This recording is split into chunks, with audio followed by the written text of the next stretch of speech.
Good morning बच्चों, कैसे हो सभी लोग। जय हिंद बेटा, गुड मॉर्निंग। ठीक है, नोट इज फाइन। थोड़ा उसको, हाँ।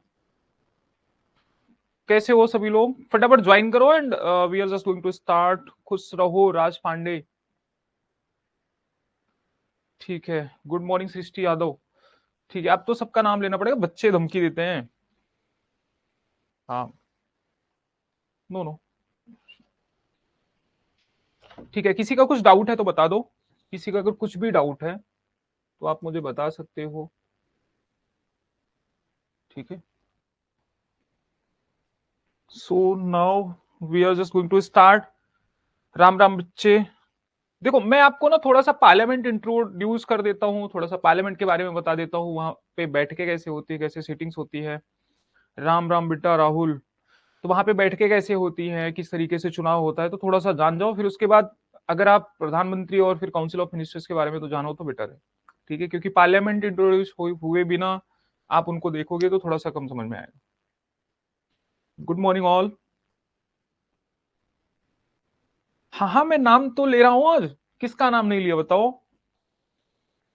ठीक है, सृष्टि यादव, प्रेम, प्रेम प्रेम।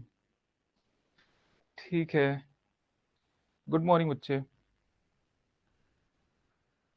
ठीक है, माई हर्ट म्यूजिक, अब बताओ कैसे नाम लूं मैं। बच्चे, बच्चा नाम ही नहीं लिख रहा है अपना। माई हर्ट म्यूजिक।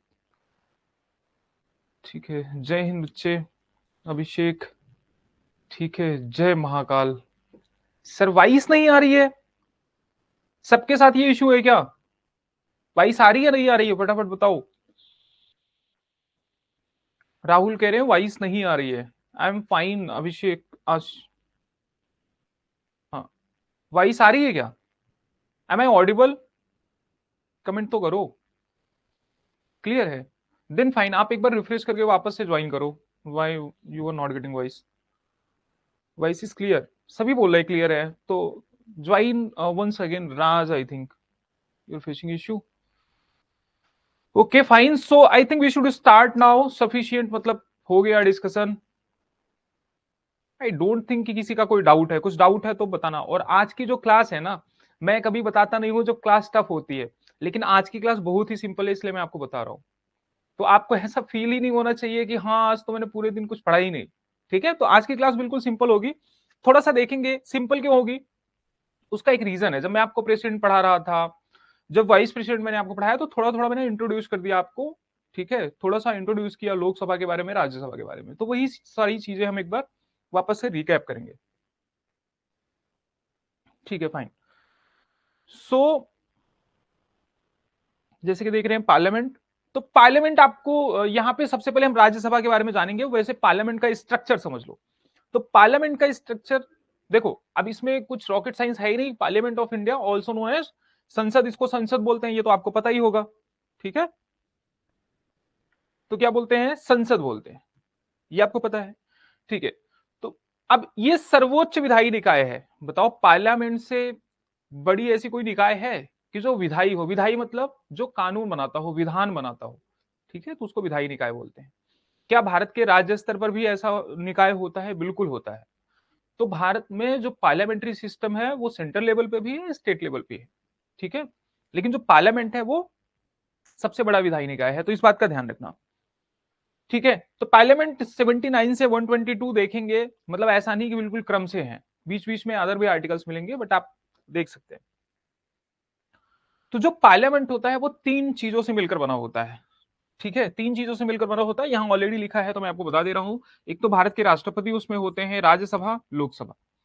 भारत के राष्ट्रपति मतलब मान लीजिए कहीं से बिल स्टार्ट हुआ, कंफ्यूज मत होना कि सिर्फ लोकसभा से या राज्यसभा से बिल स्टार्ट होता है। मान लो कोई कानून बनाना है, कोई भी कानून बनाना कहीं से भी स्टार्ट हो सकता है। वो राज्यसभा से स्टार्ट हो सकता है, वो लोकसभा से स्टार्ट हो सकता है। ठीक है, अब देखो सुनो, मान लो कोई बिल लाना है हाउस में, कोई भी बिल लाना है, तो अब उसको कोई भी ला सकता है, मतलब कोई भी मेंबर ऑफ द हाउस ला ही सकता है उस बिल को। ठीक है, तो मान लो यहां पार्लियामेंट लिख रहा हूं, पार्लियामेंट इसलिए लिख रहा हूं, किस लिए लिख रहा हूं बताओ। पार्लियामेंट, पार्लियामेंट इसलिए लिख रहा हूं ताकि आपको पता रहे कि ये राज्यसभा भी हो सकता है और, ठीक है, राज्यसभा भी हो सकता है और लोकसभा भी हो सकता है। तो मान लो कोई भी बिल आया पार्लियामेंट में, कहीं से भी आया, चाहे वो राज्यसभा से आए और चाहे वो लोकसभा से आए, तो इस बात का ध्यान रखना कि जहां पहले आएगा उसको फर्स्ट हाउस बोला जाता है। अब आप वो कहानी भूल जाओ कि राज्यसभा को अपर हाउस बोलते हैं, फर्स्ट हाउस बोलते हैं, एलीट हाउस बोलते हैं, वो तो बोलते हैं, वो कहते हैं, बट देखो कहने में और होने में फर्क है। जैसे मैं बोलूं कि आपके आसपास आप देखते होंगे किसी का नाम होगा डीएम, किसी का नाम होगा डॉक्टर, मतलब ऐसे बुलाते हैं ना, निकनेम होते हैं, तो वो कहा जाता है, एक अलग बात है। अब देखो बिल, जिस हाउस में बिल पहली बार आएगा उसको क्या बोलेंगे बताओ? उसको फर्स्ट हाउस बोलते हैं। अब मान लो फर्स्ट हाउस से बिल अगर यही रिजेक्ट हो गया, यही इंट्रोड्यूस हुआ, रिजेक्ट हो गया, तो आगे बढ़ेगा ही नहीं। लेकिन अगर ये रिजेक्ट नहीं हुआ, अगर ये रिजेक्ट नहीं हुआ तो ये आगे बढ़ेगा, और आगे बढ़ेगा तो कहां जाएगा बताओ? लोकसभा में जाएगा। ठीक है, तो लोकसभा में जाएगा, और लोकसभा में अगर रिजेक्ट हो गया, देखो सुनो, लोकसभा में रिजेक्ट हो गया तो डेडलॉक की स्थिति आ जाएगी। ठीक है, तो या तो अब सेकंड जब हाउस है उसको ज्वाइंट सीटिंग करवाएं, मतलब दोनों को साथ में बिठा के भी कुछ बिल पास होते हैं, आराम से डिटेल में समझेंगे। हर बार आपको लोकसभा का एग्जांपल देते हैं। देखो अगर राज्यसभा से पास हुआ, लोकसभा में रिजेक्ट हो गया, तो सीटिंग करवाने से, ज्वाइंट सीटिंग करवाने से कोई फायदा नहीं है। पूछो क्यों? लोकसभा में सदस्यों की संख्या कितनी है? 543 है, और राज्यसभा में सदस्यों की संख्या कितनी है बताओ? तो 233 सदस्य हैं, 233 सदस्य हैं जो डायरेक्टली चुने जाते हैं। तो यहाँ 233 है, यहाँ 543 है जो चुने जाते हैं। तो ज्वाइंट सीटिंग में ये तो मतलब अगर ये रिजेक्ट किए हैं तो फिर से रिजेक्ट होगा, लेकिन फिर भी ज्वाइंट सीटिंग हो सकती है, ऐसा नहीं है कि ज्वाइंट सीटिंग नहीं हो सकती। तो सुनो, तो मान लो इन्होंने भी पास कर दिया, वो रिजेक्शन वाला भी छोड़ देते हैं, इन्होंने भी पास कर दिया, तो वो बिल एक्ट कब बनता है? जब प्रेसिडेंट ऑफ इंडिया अपना क्या देते हैं? एसेंट देते हैं। जब अपना एसेंट देते हैं तभी वो बिल क्या होता है? एक्ट बनता है। तो इसका मतलब प्रेसिडेंट ऑफ इंडिया जो होते हैं वो भारतीय संविधान, भारतीय संसद के एक अभिन्न अंग होते हैं। इस बात का बिल्कुल ध्यान रखना। ठीक है, तो सिर्फ एक लाइन याद रखना कि जो राष्ट्रपति होते हैं वो भारतीय संसद के अभिन्न अंग होते हैं। जो भारतीय संसद है, मतलब जो पार्लियामेंट है, वो 3 अंगों से मिलकर बना है। क्या? कौन कौन सा? लोकसभा, राज्यसभा और राष्ट्रपति। ठीक है, ये पॉइंट क्लियर करना। दूसरी बात, वो राष्ट्रपति जो होते हैं वो संसद का अंग होते हैं, लेकिन वो संसद के सदस्य नहीं होते, वो संसद के सदस्य नहीं होते। क्या बताया था उनकी क्वालिफिकेशन? 35 साल की एज पूरी होनी चाहिए। ठीक है, वो लोकसभा का सदस्य चुने जाने के योग्य होने चाहिए, ना कि होने चाहिए, सदस्य नहीं होने चाहिए, चुने जाने के योग्य होने चाहिए। ठीक है, तो सिटीजन ऑफ इंडिया 35 साल की एज पूरी हो और लोकसभा का सदस्य चुने जाने के योग्य होने चाहिए और ऑफिस ऑफ प्रॉफिट होल्ड ना करते हो। ठीक है, ये 4 पॉइंट बताया था। ठीक है, तो ये पॉइंट समझ में आया होगा। ठीक है, आगे बढ़ते हैं। अब देखो, प्रेसिडेंट ऑफ इंडिया के बारे में सब कुछ मैंने आपको बता दिया था। यहां पे क्या बताया था? प्रेसिडेंट ऑफ इंडिया, ये तो मैंने आपको बता दिया है कि इंटीग्रल पार्ट होते हैं। देखो हिंदी में देखो कि एक अभिन्न अंग होते हैं संसद के, वो क्या है? अभिन्न अंग होते हैं, लेकिन वो संसद का सदस्य नहीं होते। इस बात का ध्यान रखना। जो संसद को बुलाना होता है या स्थगन करना, ठीक है, संसद को बुलाना क्या होता है बताओ? समनिंग करना, और स्थगन करना प्रोरोग करना। ठीक है, तो समन, प्रोरोग और डिसोल्यूशन, डिसोल्यूशन ऑफ लोकसभा। अच्छा ये बताओ, राज्यसभा को कौन डिसोल्यूशन करता है? राज्यसभा का डिसोल्यूशन कौन करता है? प्रेसिडेंट करता है, वाइस प्रेसिडेंट करता है, ये कौन करता है? डिप्टी चेयरमैन करता है। बताओ फटाफट कमेंट में बताओ। ठीक है, जल्दी बताओ, कमेंट करते रहो।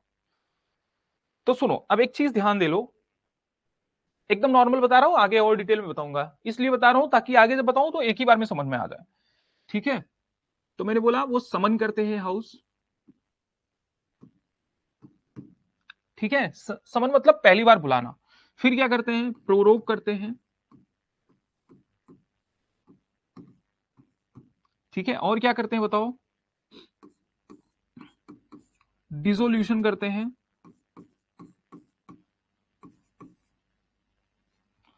किसका? Dissolution of Lok Sabha.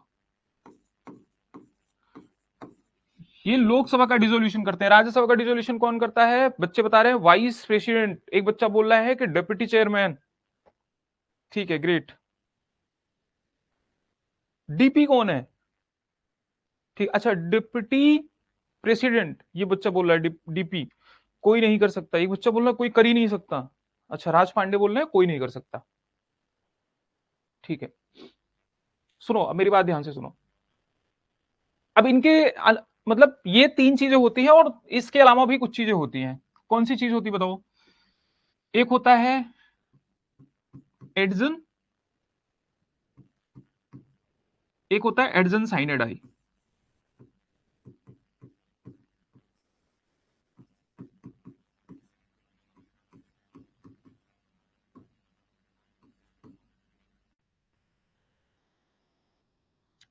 ठीक, तो मेरी बात बहुत ध्यान से सुनना। बोर्ड, आई थिंक बोर्ड में कुछ इश्यू है, so that's why I am not using all the tools. देखो मेरी बात ध्यान से सुनो। तो समन का मतलब एकदम सिंपल, आप अपनी भाषा में समझो। इतनी चीजें लिखी है ना, मैं आगे एकदम डिटेल में समझाऊंगा। समन का मतलब कुछ नहीं होता। मान लो चलो, चाहे वो राज्यसभा है, पार्लियामेंट, बच्चे बोल रहे हैं, ज्यादातर बच्चे बोल रहे हैं वाइस प्रेसिडेंट करता है, ठीक है, डिप्टी चेयरमैन करते हैं। एक बच्चा बोल रहा है कोई नहीं करता। अब सुनो मेरी बात ध्यान से, जब बताऊंगा तब समझ में आएगा। तो समन कौन करता है बताओ? समन करते हैं प्रेसिडेंट ऑफ इंडिया। समन का मतलब क्या होता है, यही समझ लो। सर आज ह्यूमन राइट डे है, थीम है राइट, राइट और फ्यूचर राइट नाउ, राइट और फ्यूचर राइट नाउ। ठीक है, ग्रेट।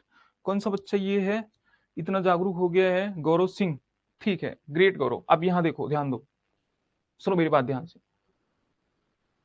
और ह्यूमन राइट पे फोकस करना, जैसे ह्यूमन राइट डे है ना, तो फोकस करना। बहुत सारी चीजें चल रही हैं, जब वॉर वगैरह होता है, बहुत इंपॉर्टेंट है इसलिए मैं आपको बता रहा हूँ।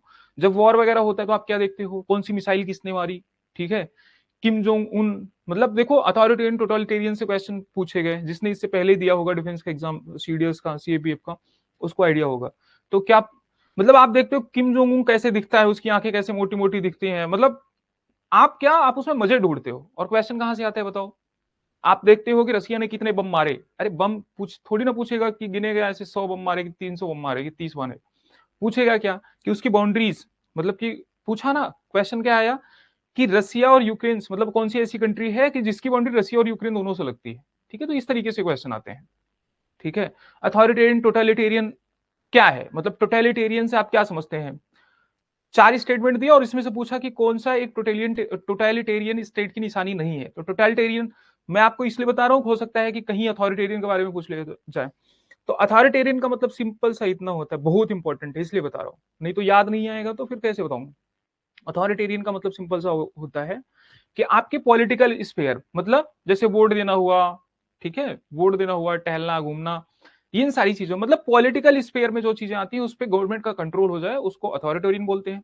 टोटलिटेरियन का मतलब आपके माइंड पे, हेजीमनी पे, मतलब सारी चीजें एक तरीके से हेजीमनी होती है। हेजीमनी क्या होती है?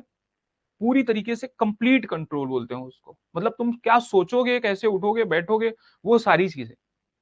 ठीक है, कैसे सोचोगे, इसलिए मैं बता रहा हूं। तो जो पढ़ाया जा रहा है उसको अच्छे से पढ़ो और अपना दिमाग का इस्तेमाल करो, मतलब बहुत ज्यादा खोना नहीं है, अपने दिमाग का इस्तेमाल करना है। ठीक है, आपको जो अच्छा लग रहा है वो करो। बहुत ज्यादा किसी की थॉट से प्रभावित नहीं हो रहा है, बहुत ज्यादा एड से, एडवर्टीजमेंट से कोई फर्क नहीं पड़ता। ठीक है, क्योंकि ऐसा टाइम चल रहा है, कैपिटलिज्म का ऐसा टाइम चल रहा है, मतलब मैं आपको बताना चाहूं तो बहुत सारी चीजें हैं। कल को अगर कोई ऐसा भी सीन चला देना कि हम जो है एग्जाम में पास होने के बाद डांस करवाते हैं, तो वहां भी लोग चले जाएंगे, वो सेशन भी ज्वाइन कर लेंगे। लोग ऐसा सेशन चला दें कि हम जो है एग्जाम में, अगर जो बच्चा फेल हो जाता है उसको हील कैसे करते हैं, उसकी हीलिंग कैसे होती है, मतलब बहुत सारी चीजें, तो वो कोर्स भी चल जाएंगे। ठीक है, तो ये टाइम है, तो अपना दिमाग खोलो और अपने दिमाग से हो। चलो यहाँ देखो, तो ह्यूमन राइट्स को लेकर बहुत कंसर्न रहो, क्योंकि 2024 में एक ही पेपर में 3 क्वेश्चन पूछे गए ह्यूमन राइट से। ह्यूमन राइट कमीशन से पूछा गया क्वेश्चन, ठीक है, यूएनएचसीआर से पूछा गया, यूडीएचआर से पूछा गया, तो ध्यान दो, उस पर भी फोकस करना। पढ़ाएंगे, टेंशन मत लो। अब देखो समन, यहां पे आओ, अब सब कुछ छोड़ दो, अब यहां पे आओ। अब कमेंट भी मत करना कोई। तो समन का क्या होता है, समन का मतलब क्या होता है, एकदम सिंपल समझो, एकदम सिंपल समझो ये, कि मान लो ये कोई हाउस है, ठीक है, वैसे तो 2 हाउस हैं, तो दोनों ही हाउस ले लेते हैं, कोई क्या, नहीं तो आप कंफ्यूज हो जाओगे, आपको लगता है कि ये जो हाउस वगैरह चलता है, जो सदन चलता है, ये एक ही चलता है, दूसरा होता ही नहीं कुछ। ठीक है, ये मान लो राज्यसभा है और ये लोकसभा है। अब इसमें कुछ लोग बैठे होंगे, अब इसमें लोग बैठे होंगे, मान लो ये एक, मतलब ऐसे ही लोग बैठे हैं, ऐसे ही बताओ कितने लोग हैं यहाँ राज्यसभा में, टोटल कितने लोग हैं? हाँ, 233 + 12, मतलब बैठते तो 12 लोग भी हैं ना। ठीक है, और यहाँ पे कितने लोग हैं 543, तो इस बात का ध्यान रखना। तो अब ये जो 245 लोग यहाँ हैं, 543 लोग यहाँ हैं, ये क्या रोज संसद आते हैं, क्या रोज आते हैं? देखो पहले मैंने क्या बताया था, 3 सेशन होते हैं, विंटर सेशन होता है, मानसून सत्र होता है, विंटर सत्र होता है और बजट सेशन होता है। समझ में आया? तो मतलब बीच बीच में इनको गैप मिलता है, क्या मिलता है? गैप। उस गैप को क्या बोलते हैं? रेशेस बोलते हैं। इस बात का ध्यान रखना। जैसे आप बहुत सारे बच्चे जो इंग्लिश मीडियम स्कूल गए होंगे उसको क्या बोलते हैं? रेसेस को। लंच टाइम को क्या बोलते हैं? उसको रेसेस बोलते हैं ना। तो ऐसे ही इनको क्या मिलता है? एकदम सिंपल है और कुछ है ही नहीं, तो उसको रेसेस बोलते हैं। मतलब कि सपोज ये बोला गया कि चलो एक सदन चलेगा, मान लो विंटर सत्र है, ठीक है, मान लो विंटर सत्र है, तो ये कब से कब चलेगा? मान लो पूरा नवंबर से दिसंबर तक चलेगा, नवंबर दिसंबर ये पूरे 2 महीने चलेंगे। तो बताओ इससे पहले, मतलब ये यहां सदन में बैठने कब आए? मान लो अभी चुनाव ही हुआ और पहला ही सदन विंटर सेशन चल रहा है, पहला ही सेशन विंटर सेशन चल रहा है। तो बताओ यहां पे आप ये बताओ कि क्या इससे पहले ये बैठे थे, हाउस में आए थे? लोकसभा की बात कर रहा हूं मैं, वैसे राज्यसभा में सेम होता है प्रोसेस। तो लोकसभा में क्या ये इससे पहले हाउस आए थे? नहीं आए थे। जब ये पहली बार हाउस में आते हैं बैठने के लिए, सीटिंग जब की जाती है इनकी, जब पहली बार हाउस में बैठने के लिए आते हैं तो इनको बुलाया जाता है। और कौन बुलाता है? उस प्रेसिडेंट बुलाता है। कौन बुलाता है? प्रेसिडेंट बुलाता है। तो उसी को समन बोलते हैं। अच्छा जब ये आएंगे, जब ये आएंगे तो आएंगे बीच में, देखो क्या बैठकें होती है, डिस्कशन होता है, क्वेश्चन पे किस तरीके से डिस्कशन होता है मैं आपको बताऊंगा पूरा, आपको पूरा का पूरा पार्लियामेंट में ले चलूंगा। वहां सुबह 11 बजे से लेकर शाम को लोकसभा में शाम को 6 बजे तक, राज्यसभा में शाम को 5 बजे तक क्या क्या चलता है, लंच कैसे करते हैं, सब बताऊंगा भाई, टेंशन मत लो, वहां ले चलूंगा मैं आपको। देखो फिर क्या होता है बीच में, देखो स्पीकर साहब बोलते हैं ना कि अब सभा स्टार्ट होगी 2 बजे से, 2:30 बजे से, 5 बजे से, या कल से, परसों से, मतलब डेट देते हैं कि 23 तारीख से, 25 तारीख से, ठीक है। तो जब डेट देकर बताते हैं कि ये सभा क्या होगी, कब से स्टार्ट होगी, तो ये बताएगा कौन? बताओ हाउस में कौन बताएगा? तो स्पीकर। तो उसको बोलते हैं क्या? बताओ उसको क्या बोलते हैं? एडजन बोलते हैं, ठीक है, ठीक है, तो स्पीकर बोलते हैं, एडजन बोलते हैं। जब समय बता के ये सारी चीजें की जाती है, वही समय ना बताएं। अगर ये बोल दें कि अब जो सेशन है अभी मतलब ये सत्र अभी समाप्त होता है अनिश्चित काल के लिए, अब वो पूरी तरीके से समाप्त नहीं हुआ, कोई ऐसा नहीं समझ लेगा कि छुट्टी हो गई, पूरा ये सत्र खत्म हो गया, ऐसा नहीं। उन्होंने सिर्फ टाइम नहीं बताया है। किसने? स्पीकर ने। अगर स्पीकर बताता है कि अभी अनिश्चित काल के लिए, मतलब अनिश्चित काल, टाइम नहीं बताया, यहां पे क्या बताया? टाइम। एडजन में क्या बताया बताओ? टाइम। और यहां पे अगर अनिश्चित काल के लिए, ठीक है, सदन को अनिश्चित काल के लिए अगर सदन को यह बता के छोड़ दिया जाता है कि अब मतलब कि ये सदन अनिश्चित काल के लिए स्थगित की जाती है, ठीक है, रोका जाता है, तो अगर ये स्पीकर ऐसा करे, उसके बीच में उसकी मर्जी कल ही बोले ना, तो कल ही सबको बोल देगा, कल ही सबको ये बोल देगा कि कल से फिर से आना है, परसों से फिर से आना है। तो एडजन साइनेडाई के बाद होता है, तो ये कौन करता है? स्पीकर करता है। ये दो चीजें स्पीकर करता है, ठीक है। और जो बीच में गैप होता है उसको क्या बोलते हैं? रेशेस होता है। वो बोल जाओ अभी यहां देखो। अच्छा ये बताओ समन कौन करता है? समन कौन करता है बताओ? प्रेसिडेंट ऑफ इंडिया करते हैं, ठीक है। अच्छा सच ये समन हो गया। अब भाई सारा चीज हुआ, एक सत्र चल रहा है, सत्र चल रहा है, लेकिन ये बताओ मैंने क्या बताया, नवंबर से स्टार्ट हुआ, दिसंबर में खत्म। जब खत्म होगा दिसंबर में, मैंने आपको एक एग्जांपल दिया, अगर यहां पे दिसंबर में खत्म हो रहा है, बताओ खत्म हो गया, फिर नया सत्र आएगा, नया सत्र स्टार्ट होगा, ठीक है, बजट सत्र स्टार्ट होगा। तो अब आप ये बताओ, जो बजट सत्र स्टार्ट होगा, तो ऐसा तो है नहीं कि दिसंबर से बजट सत्र तक यहां बैठे रहेंगे, ये लोग जाएंगे, मतलब ये लोग जाएंगे भी। तो अब जब ये जाते हैं ना, तो उसी को बोलते हैं प्रोरोग करना। मतलब कि हाउस में बुलाना हुआ तब समन करते हैं, और लास्ट में जब जाने लगते हैं तो उसको बोलते हैं प्रोरोग करना। ये बात समझ में आई होगी। सर आपने वो क्वेश्चन सही करवा दिया क्या जो मैंने कल भेजा था? हाँ वो क्वेश्चन सही करवाना है, एक बच्चा बोल रहा है, उसमें एक क्वेश्चन था, 3 स्टेटमेंट दिए थे, ठीक है, वो मैं सही करवा देता हूँ, ठीक है। तो उसमें ऑप्शन क्या होगा? ए होगा, मैंने आपको बताया था, बाकी बच्चों को भी बता देता हूँ।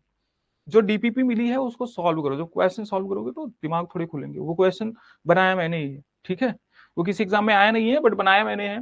तो थोड़ा सा करोगे तो एक्सरसाइज होगी। जब बड़े बड़े क्वेश्चन देखो ना तो समझोगे हाँ वो क्वेश्चन फ्रेम किया है, वो पीवाईक्यू नहीं है। बहुत सारे मतलब उसमें से आपको जो मैं डीपीपी प्रोवाइड करता हूँ उसमें से 8-10 क्वेश्चन आपको पीवाईक्यू भी मिल जाएंगे, किसी में 2-3 मिलेंगे, और ठीक है ज्यादातर क्वेश्चन मैंने बनाया। यहाँ देखो प्रोरोग का मतलब समझ में आ गया, ठीक है। तो तो प्रोरोग कौन करता है? ये भी प्रेसिडेंट ऑफ इंडिया करते हैं। प्रोरोग का मतलब क्या हुआ? सत्र के खत्म होने के बाद प्रेसिडेंट बोलते हैं कि अब ये सत्र खत्म होता है, अब ये सत्र खत्म होता है आगे। तो जो नोटिस वगैरह होती है वो खत्म हो जाती हैं, बिल रहता है, बताएंगे वो डिटेल्स में आपको बताएंगे। अब डिसोल्यूशन क्या होता है? डिसोल्यूशन का मतलब खत्म ही हो जाए। मान लो जैसे लोकसभा है, लोकसभा हर 5 साल बाद नई लोकसभा गठित होती है, मतलब वापस से चुनाव होते हैं और नई लोकसभा गठित होती है। तो जब पुरानी लोकसभा होती है वो तो खत्म हो जाती है ना, वो तो डिसॉल्व हो जाती है, और ये डिसोल्यूशन कौन करता है? प्रेसिडेंट करता है। और सुनो, जरूरी नहीं 5 साल बाद ही लोकसभा खत्म हो, जब ऐसा प्रतीत हो, जब राष्ट्रपति को ऐसा लगे कि जो रूलिंग पार्टी है, मतलब जिसकी सरकार है, वो अपना बहुमत खो चुकी है, तो प्रेसिडेंट उस टाइम पे भी या तो दूसरी पार्टी को जिसको लग रहा है बहुमत उसका हो सकता है, वो सरकार बहुमत साबित कर सकता है, उसको इनवाइट कर सकता है, या फिर लोकसभा को डिसॉल्व करके क्या कर सकता है बताओ, मतलब आगे चुनाव के लिए इलेक्शन कमीशन अपना कार्यक्रम देख सकता है। तो लोकसभा को डिसॉल्व किया जाता है, राज्यसभा का डिसोल्यूशन नहीं होता है। समझ में आया? तो राज्यसभा को कोई डिसॉल्व नहीं करता है, तो इस बात का ध्यान रखना। ठीक है, तो होप कि ये सारी चीजें समझ में आई होंगी, ये वापस से समझाई जाएंगी आपको, बताया इसलिए ताकि आपको याद रहे। तो बताओ, आप ध्यान से सुनो। अब बताओ, संसद को बुलाता कौन है? प्रेसिडेंट। स्थगित कौन करता है? प्रेसिडेंट। डिसोल्यूशन कौन करता है? प्रेसिडेंट। तो इस बात का ध्यान रखना। और एडजन साइनेडाई वापस से बताएंगे, स्पीकर करता है। ठीक है, रेसेस की जरूरत नहीं है, रेसेस करने की जरूरत है क्या? जब प्रोरोग और समन होगा तो प्रोरोग और समन के बीच का जो टाइम होता है, जो गैप होता है, उसी को क्या बोलते हैं बताओ? रेसेस बोलते हैं। ठीक है, तो प्रथम आम चुनाव के बाद, प्रथम आम चुनाव मतलब कि मान लो कोई नई लोकसभा अगर गठित होगी, तो जो प्रेसिडेंट है वो क्या करते हैं? संबोधित करते हैं उसको, पहली बार उसको क्या करते हैं? संबोधित करते हैं। वैसे ही हर फिजिकल ईयर, मतलब कि जैसे ही हर फिजिकल ईयर स्टार्ट होता है, फिजिकल ईयर फाइनेंशियल ईयर जैसे ही स्टार्ट होता है, ठीक है, फाइनेंशियल ईयर जैसे ही स्टार्ट होता है, उसका पहला जो भाषण होता है, ठीक है, पहला सदन, पहली सत्र की जो बैठक होती है, जो पहली बैठक होती है, उसको कौन अटेंड करता है? प्रेसिडेंट अटेंड करते हैं। ठीक है, ये मैंने आपको बताया ही था कि आर्टिकल 123 के तहत ये इनके पास अध्यादेश की शक्तियां होती हैं। जब एक सदन या दोनों सदन, एक सदन या दोनों ही सदन जब ऑफिस में ना हो, मतलब जब बैठक ना हो, ठीक है, बैठक में ना हो, तो आर्टिकल 123 के तहत ये क्या कर सकते हैं बताओ? ठीक है, अध्यादेश जारी कर सकते हैं। ठीक है, तो वो अध्यादेश अगर बैठक हुई तो उसको 6 वीक के अंदर उसको पास करना कंपलसरी है, तो इस बात का ध्यान रखना। अब हम देखेंगे राज्यसभा। अब हम देखेंगे क्या, इमरजेंसी में भी तो डिसोल्यूशन होता है ना सर? हाँ, अब बच्चे ने जो क्वेश्चन पूछा है, राज पांडे ने, बहुत अच्छी बात। देखो, जब बच्चा कोई क्वेश्चन पूछता है ना, अच्छा तो अच्छा लगता है, लेकिन जब मतलब अलग से ही क्वेश्चन आते हैं तब अच्छा नहीं लगता। सुनो पहले, बच्चा क्या पूछ रहा है कि जब इमरजेंसी लगती है, मान लो नेशनल इमरजेंसी लगी या कोई भी इमरजेंसी लगी, ठीक है, मान लो इमरजेंसी लगी,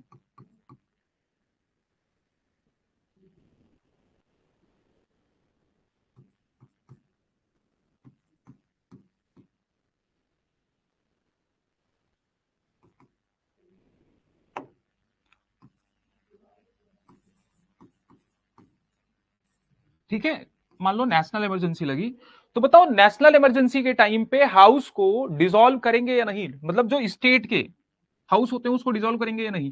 पहली बात तो भूल जाओ कि डिसोल्यूशन सामान्यतः नहीं होता है।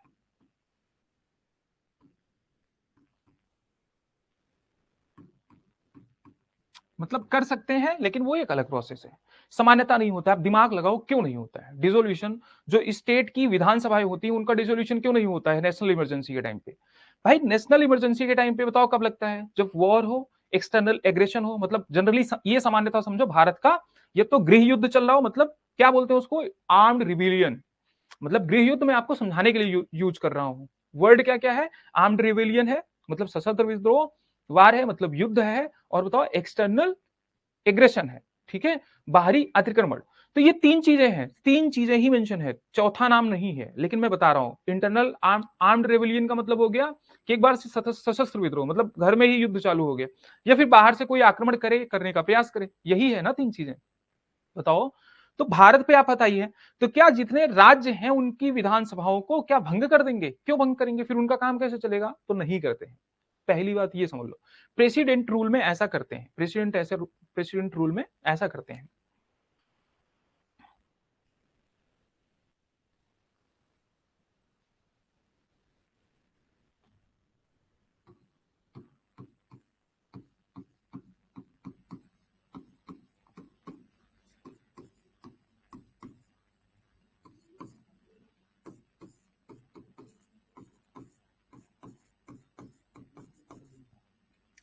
अब सुनो, सबसे इंपॉर्टेंट मैं ये बताना ही नहीं चाह रहा था, ठीक है, ये पॉइंट मेरा बताने का मोटिव ये पॉइंट नहीं है, लेकिन बच्चे ने याद दिलाया तो देखो सुनो। अब कब डिसॉल्व करेंगे? जब प्रेसिडेंट रूल लग जाए। प्रेसिडेंट रूल लग जाए मतलब वो बात ही नहीं मान रहे हैं, मतलब भारत की बात ही नहीं मान रहा है स्टेट। जब बात ही नहीं मान रहा, अपनी मर्जी से ऐसे ही चलोगे क्या? भारत के हिसाब से चलना पड़ेगा ना। तो बात नहीं मान रहा है तो फिर क्या कर देंगे बताओ? इनकी लेजिस्लेटिव असेंबली को क्या कर देंगे? डिसॉल्व कर देंगे। ये पहला पॉइंट। अब ये इंपॉर्टेंट नहीं है, इसके बाद इंपॉर्टेंट है जो डिसोल्यूशन है। जो डिसोल्यूशन है, ठीक है, ये एल है, इस बात का ध्यान रखना, ठीक है। तो जो डिसोल्यूशन है, जब हाउस डिसॉल्व हो जाता है, अब देखो इस दौरान हाउस को सस्पेंड कर सकते हैं।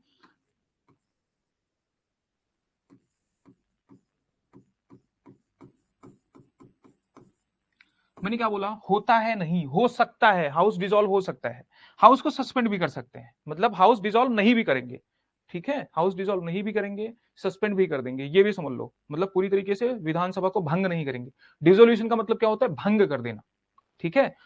बस उसके काम को निलंबित कर देंगे, कार्य को निलंबित कर सकते हैं। वो यहां भी कर सकते हैं नेशनल इमरजेंसी के टाइम पे। बताओ, नेशनल इमरजेंसी के टाइम पे आपने पढ़ा होगा, नेशनल इमरजेंसी के टाइम पे स्टेट लिस्ट पर कौन बना सकता है कानून? आर्टिकल 250 पढ़ोगे तो समझ में आएगा कौन बना सकता है कानून। तो नेशनल इमरजेंसी के टाइम पे centre as well as state, मतलब स्टेट भी स्टेट लिस्ट पे कानून बना सकता है, और जो पार्लियामेंट है वो भी कानून बना सकती है। तो अगर ये डिसॉल्व हो जाती तो कानून कैसे बनाती बताओ? आर्टिकल 250 पढ़ना जाके, ठीक है। तो क्या है, अरे बहुत सारे आर्टिकल आपको नहीं पढ़ने, मैं बता रहा हूं बच्चों के लिए, जिसको मतलब थोड़ा भी डाउट लग रहा होगा। तो डिसॉल्व होता है, मतलब डिसॉल्व नहीं होता नेशनल इमरजेंसी के टाइम पे, और प्रेसिडेंट रूल में भी सस्पेंड कर सकते हैं, डिसॉल्व कर सकते हैं। इस टाइम पे भी डिसोल्यूशन और सस्पेंशन हो सकता है। अगर यही मान लें कि राज्य ही शामिल हो गया, किसी का बाहरी साथ दे रहा था, तो डिसॉल्व ही कर देंगे, लेकिन डिपेंड करता है।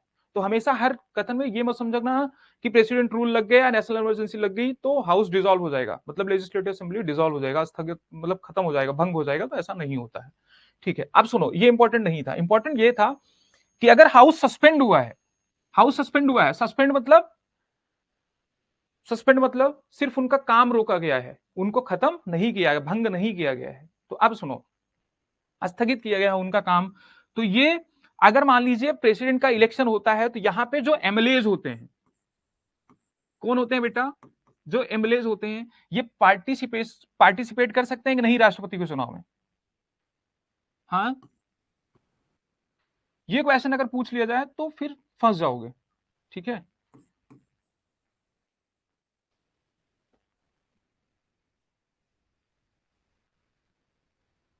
तो क्या है? They can participate.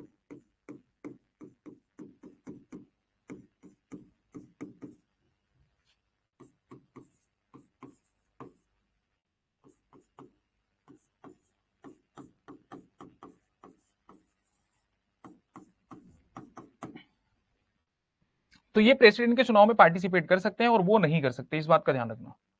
तो अगर हाउस डिसॉल्व हो गया तो इसका मतलब, अगर सस्पेंड है तो इसका मतलब ये नहीं कि वो खत्म हो गए, मतलब उनकी, अरे नॉर्मल देखो, आप जॉब है किसी की मान लो, तो अगर उसको सस्पेंड किया गया, इसका मतलब ये नहीं कि उसको जॉब से निकाल दिया गया। बात सुन माई, ठीक है। तो वो हाउस में है तो वो पार्टिसिपेट कर सकता है, हाँ कर सकता है।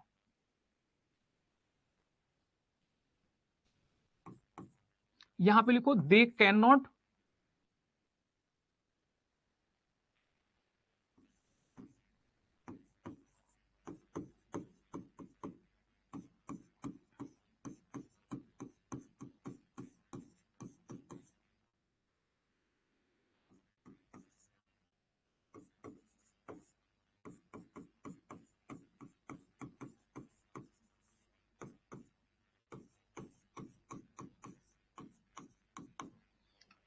ठीक है। तो इस बात का ध्यान रखना, बस ये पॉइंट सबको समझ में आया? इसमें से अगर कोई पॉइंट किसी को समझ में ना आया हो तो पूछ लो,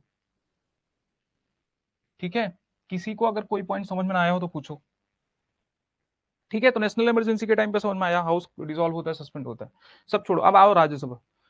सिर्फ पहले आंतरिक गड़बड़ी था, हाँ पहले आंतरिक गड़बड़ी था, फिर उसको चेंज करके, मतलब अब गड़बड़ी तो कुछ भी बोल दोगे कि इंटरनल डिस्टर्बेंस, क्या था वर्ड? इंटरनल डिस्टर्बेंस था, तो उसको बदल के आर्म्ड रेवेलियन कर दिया, कि जब तक लाठी डंडे और अस्त्र शस्त्र ना चल जाए तब तक माना नहीं जाएगा।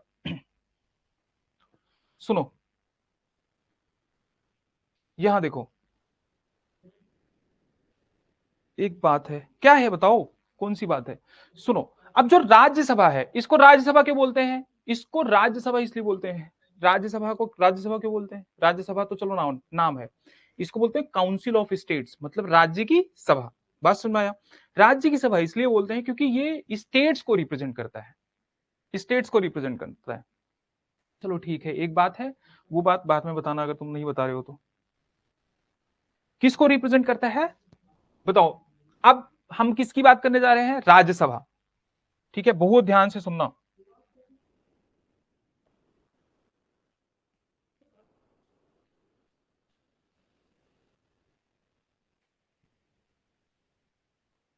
सुनो, तो यहां पे मैंने आपको बताया क्या कौन होता है बताओ? यहां पे चेयरमैन होते हैं। चेयरमैन मतलब बताओ? प्रेसिडेंट। ठीक है, आज राइटिंग के लिए क्षमा करिएगा आप लोग, क्योंकि थोड़ा सा बोर्ड में कुछ इशू आ रहा है, तो आई थिंक ठीक है। और मेरा ये फेवरेट स्टूडियो है, तो I don't change generally studio.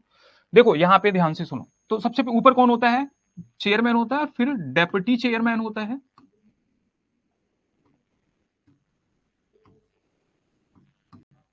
और फिर यहां पे जो पैनल होता है ना, ध्यान से देखो, यहां पे जो पैनल होता है डिप्टी, इसको डिप्टी चेयरमैन का, इसको क्या बोलते हैं? Deputy, panel of deputy chairman बोलते हैं।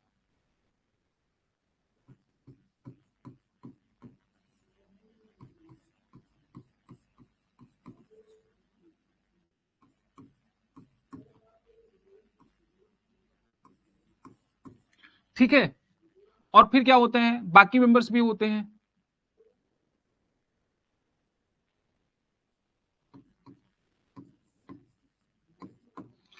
अब यहां पे सिर्फ एक ही बाहरी पर्सन है जो इस हाउस का सदस्य नहीं है, कौन है वो? चेयरमैन है। ठीक है, तो वो कौन है? चेयरमैन। एमएलए करते हैं आपने बोले थे, एमपी। अरे मेरे बच्चे, मैं बोल रहा हूं एमएलए तो करते ही हैं पार्टिसिपेट प्रेसिडेंट के चुनाव में, मैं कहां मना कर रहा हूं। लेकिन ये बताओ, जो हाउस डिसॉल्व हो गया है, जो हाउस डिसॉल्व हो गया, डिसॉल्व मतलब भंग हो गया, जो हाउस जहां पे चुनाव ही नहीं हुआ है, बताओ वहां के एमएलए कैसे पार्टिसिपेट करेंगे प्रेसिडेंट के चुनाव में? वो तो कर ही नहीं सकते ना। तो हाउस सस्पेंड भी हो सकता है और डिसॉल्व भी हो सकता है। तो जब सस्पेंड होगा, मान लो हाउस भंग नहीं हुआ है, मतलब किसी विधानसभा में एमएलए लोगों का काम रोक दिया गया है कि तुम्हारा काम अभी रोक दिया गया है, तुम अभी काम नहीं कर सकते हो, ठीक है, तुम्हारा हाउस बिल्कुल स्टॉप कर दिया गया है, भंग नहीं किया है, वापस से चुनाव अभी नहीं करवाने का प्लान है, तो क्या कर दिया? सस्पेंड कर दिया, तुम अभी काम नहीं कर सकते। तो जिसको सस्पेंड किया कि तुम काम नहीं कर सकते ना, वो भी चुनाव में पार्टिसिपेट कर सकता है। ठीक है, ये बता रहा हूं, पूरा सुना करो। सुनो, तो इसको मैं ऊपर लिख दूं तो और ज्यादा खुशी हो जाएगी आपको। यहां पे लिख देता हूं मैं चेयरमैन।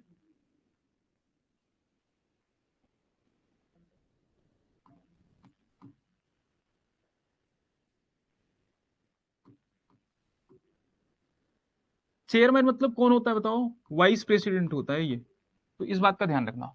तो वाइस प्रेसिडेंट जो होता है, जो चेयरमैन होता है, वो हाउस का सदस्य होता है नहीं। तो ये सारे क्या कौन हो गए बताओ? मेंबर्स हो गए, और इसमें एक होता है क्या, कौन? Deputy chairman. तो ये डिप्टी चेयरमैन होता है, और इसका एक पैनल होता है, और बाकी के मेंबर्स होते हैं। मेंबर्स में दो दो टाइप के मेंबर्स आते हैं। ठीक है, ये मैंने आपको 10 बार बताया है कि एक तो आते हैं नॉमिनेटेड। कितने नॉमिनेटेड होते हैं बताओ? नॉमिनेटेड मेंबर्स कितने होते हैं? 12। ठीक है, और बाकी होते हैं इलेक्टेड मेंबर्स। इलेक्टेड कितने होते हैं? 233।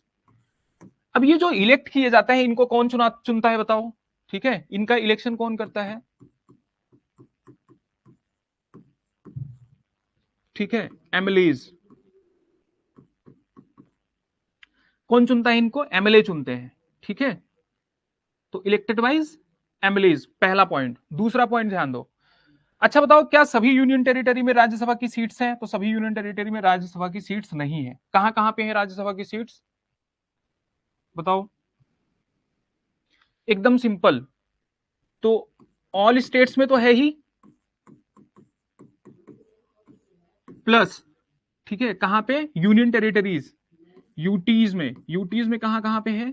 एक तो दिल्ली में है, ठीक है, दूसरा पौंडीचेरी में है, और तीसरा जम्मू एंड कश्मीर में है।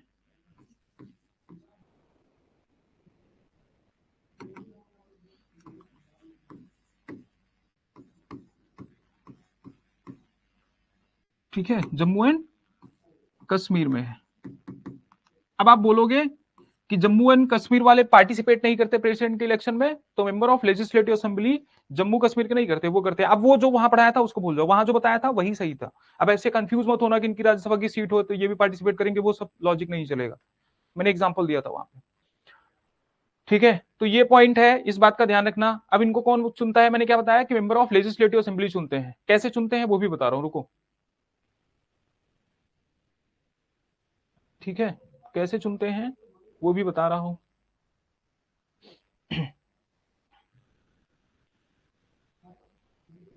यहां तक पॉइंट समझ में आया? और JNK, Delhi and Puducherry, JNK। हाँ, एक बच्चा बोला JNK नहीं है, मैं क्या बोल रहा हूँ, राज्यसभा की बात करो, राज्यसभा।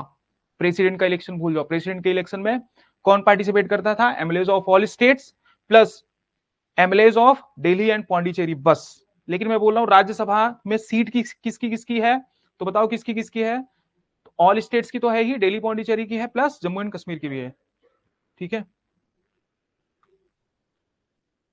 उस टाइम को ऐड किया जाएगा बाद में, कोई ऐड नहीं किया जाता है जब सस्पेंड। देखो कुछ चुनाव जो होते हैं,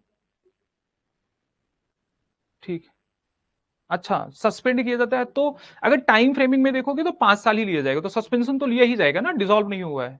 लेकिन अगर मान लो डिसॉल्व हो गया, फिर से चुनाव हुआ, तो फिर पूरे टाइम के लिए रहेगा, 5 साल के लिए। तो इस बात का ध्यान रखना। ठीक है, तो ये सिंपल सा वही चीज मैं यहाँ पे लिखा हूं, कुछ अलग से है नहीं। देखो मैक्सिमम सीट कितनी है बताओ, मैक्सिमम सीट कितनी है? कुछ नहीं, 250। ठीक है, और फिर 238, जिसमें से क्या होने चाहिए? 238 इलेक्टेड, 12 नॉमिनेटेड होने चाहिए। 238 12 कितने हो गए? 250। लेकिन ये मैक्सिमम सीट है। मैक्सिमम का मतलब ये नहीं, अगर मैक्सिमम मार्क्स आप देखते हो ना, मैक्सिमम मार्क्स 100 है तो सब बच्चे के 100 ही नहीं आते, मतलब कम भी आ सकते हैं। तो अभी एक्चुअल में जो सीट है वो कितनी है? 233 है। क्या इलेक्टेड और 12 नॉमिनेटेड तो होते ही है। ठीक है, तो 233 हो गए इलेक्टेड, मतलब 225 है स्टेट से और 8 हो गए यूनियन टेरिटरी से। तो एकदम सिंपल है, और कुछ है नहीं इसमें। तो मैंने बोला था ये क्लास थोड़ी सिंपल जाएगी। मैं अभी इलेक्शन का बता रहा हूं, टेंशन मत लो। ठीक है, इलेक्शन कैसे होता है बता रहा हूं। तो ये सिंपल चीज है, मतलब सेम चीज है। मतलब राज्यसभा की जो संरचना है, क्या होता है राज्यसभा में? अधिकतम सदस्य की संख्या कितनी है? 250। अधिकतम है मतलब उतना ही नहीं है। एक्चुअल में क्या है? अधिकतम 250 है, लेकिन एक्चुअल में 233 प्लस 12, 12 प्लस प्लस 12 क्यों बोल रहा हूं? 245 एक साथ क्यों नहीं बोल रहा हूं? क्योंकि 12 नॉमिनेटेड होते हैं। नॉमिनेशन की फील्ड बताया था। नॉमिनेशन किस फील्ड से नॉमिनेट किए जाते हैं बताओ? कल बताया था, आज आप आंसर दो। ठीक है, फटाफट बताओ। ये मैंने आपको उस दिन बताया था, वापस से बता देता हूं। ठीक है, बताओ फटाफट, कौन कौन सी फील्ड से नॉमिनेट किए जाते हैं? Representation of states of Rajya Sabha, ये वापस से समझा रहा हूं मैं आपको। सर नेशनल इमरजेंसी के टाइम पर राष्ट्रपति राज्यसभा को भी भंग कर सकता? नहीं कर सकता भाई, राज्यसभा भंग होती नहीं, किसी भी कंडीशन में राज्यसभा को भंग नहीं किया जा सकता। ठीक है, जब से गठित हुई है तब से राज्यसभा को भंग नहीं किया गया है। बता रहा हूं राज्यसभा के बारे में। आर्ट साइंस स्पोर्ट्स, नहीं स्पोर्ट्स वगैरह नहीं है, ये देखो आर्ट साइंस स्पोर्ट्स। राज पांडे क्या कर रहे हो तुम? ठीक है सुनो, तो क्या है द रिप्रेजेंटेटिव्स ऑफ, यहाँ पे देखो राज्यसभा में राज्यों के प्रतिनिधियों का चुनाव राज्य विधानसभाओं द्वारा किया जाता है, ये तो बता ही दिया आपको। ठीक है, निर्वाचित सदस्यों द्वारा किया जाता है, मतलब जो इलेक्ट होंगे वही इलेक्टेड मेंबर्स जो हैं वो पार्टिसिपेट करेंगे। राज्यसभा का चुनाव कौन सी प्रणाली से होता है बताओ? STVPR, मतलब single transferable vote and proportional representation से ही किया जाता है। ठीक है, अभी तक आपने जितने चुनाव पढ़े हैं सब STVPR से किया जाता है। एक बच्चा बोल रहा है art science social service and literature, बिल्कुल ग्रेट। ठीक है, तो इस बात का ध्यान रखना। मैंने क्या बोला अभी? बोला कुछ बच्चे ने कमेंट किया था, वही बोला, याद रखना हो। तो अब सुनो, अच्छा राज्यसभा में कौन से स्टेट्स की कितनी सीट होगी कहां दिया गया है? फोर्थ शेड्यूल में दिया गया है। कहां पे दिया गया है? फोर्थ शेड्यूल में दिया गया है। ठीक है, भारतीय संविधान के फोर्थ शेड्यूल। शेड्यूल क्या है? शेड्यूल में मतलब एडिशनल इंफॉर्मेशन होती है, मैंने आपको बताया। तो फोर्थ शेड्यूल में दिया गया है कि किस स्टेट की राज्यसभा में कितनी सीट्स होंगी, पहली बात। तो लोकसभा का कहां दिया गया है, तो लोकसभा का आरपीए एक्ट 1950 मतलब रिप्रेजेंटेशंस ऑफ पीपल एक्ट जो है 1950 उसके फर्स्ट शेड्यूल में दिया गया है। कहां पे दिया गया है बताओ, यहां पे लिखा होगा, हाँ उसको उसके फर्स्ट शेड्यूल में दिया गया है, तो इस बात का ध्यान रखना, ठीक है। और सेकंड शेड्यूल में राज्यों का दिया गया है, ठीक है, लेजिस्लेटिव असेंबली। अब सुनो, इन द स्टेट्स, अब क्या है कि inter state and inter state parity, ये उस दिन बताया था, inter state and inter state parity, अगर किसी को याद हो तो बताओ, वापस से बता रहा हूं मैं, ठीक है, ये भी बताया था। इंटर स्टेट और इंट्रा स्टेट मुझे पक्का पता था, ये सचिन का नॉमिनेशन कौन से फील्ड से आया था, सचिन तेंदुलकर भी एक बार नॉमिनेट हुआ था। तो अब सुनो, सचिन तेंदुलकर का ना अगर तुम सर्च करोगे, पहली बात तो ये कोई जानकारी नहीं है। अब वो उनका किस में आता है, वो एक बहुत बड़े मतलब वेलफेयरिस्ट हैं, मतलब वेलफेयरिस्ट मतलब वो ट्रस्टीशिप में जो काम करता है। वैसे स्पोर्ट्स भी आर्ट में आता है, पहली बात तो ये समझ लो, स्पोर्ट्स भी आर्ट में आता है। बट सचिन स्पोर्ट्स से मतलब उस कंट्रोवर्सी में जाना ही नहीं चाहता कि सचिन स्पोर्ट्स से चुने गए थे कि या वेलफेयरिज्म से चुने गए थे, ठीक है, जो लोगों का भला करता है। तो ये उसको किस में आएगा बताओ, सोशल सर्विस में, ठीक है। तो अब सुनो, क्यों क्यों इतना डाइकोटमी नहीं होती है, क्यों डायरेक्टली ये डिफाइन नहीं कर सकते, क्योंकि वो नॉमिनेट करते हैं, प्रेसिडेंट का डिस्क्रिप्शन होता है, ठीक है, नॉमिनेट करने के टाइम पे। तो आप उसको आर्ट भी समझ सकते हो और सोशल सर्विस भी। मुझे पता था सचिन तेंदुलकर का बच्चा पूछेगा। 42nd कॉन्स्टिट्यूशनल अमेंडमेंट एक्ट 1976, तो स्पोर्ट्स नहीं है, सचिन तेंदुलकर को चुना गया था तो स्पोर्ट्स नहीं है, इस बात का ध्यान रखना। सिर्फ 4 फील्ड है, ठीक है, बताया क्या है, आर्ट है, लिटरेचर, सोशल सर्विस है और साइंस है। ये सीट का फ्रोजन वगैरह ये बताया था, इंटर स्टेट पैरिटी एक बार वापस से देख लेते हैं, ये पॉइंट भी देख लेते हैं। आप सुनो, अच्छा ये बताओ, राज्यसभा का अगर सदस्य चुना जाना है, सबसे पहले सीट्स देख लेते हैं, ठीक है, सीट्स कितनी है, फिर आप देखो वैकेंसी आती है, फिर सीट्स देखते हैं, फिर एलिजिबिलिटी देखते हैं, एलिजिबिलिटी के बाद फिर फॉर्म भरते हैं, फिर, ठीक है, देखो ध्यान से सुनो। तो सबसे पहले सीट्स देख लेते हैं, मैंने क्या बताया, सीट्स तो आपने देख ही लिया। ये इंटर स्टेट और इंट्रा स्टेट पैरिटी क्या है भाई, ठीक है, इंटर स्टेट और इंट्रा स्टेट पैरिटी क्या है,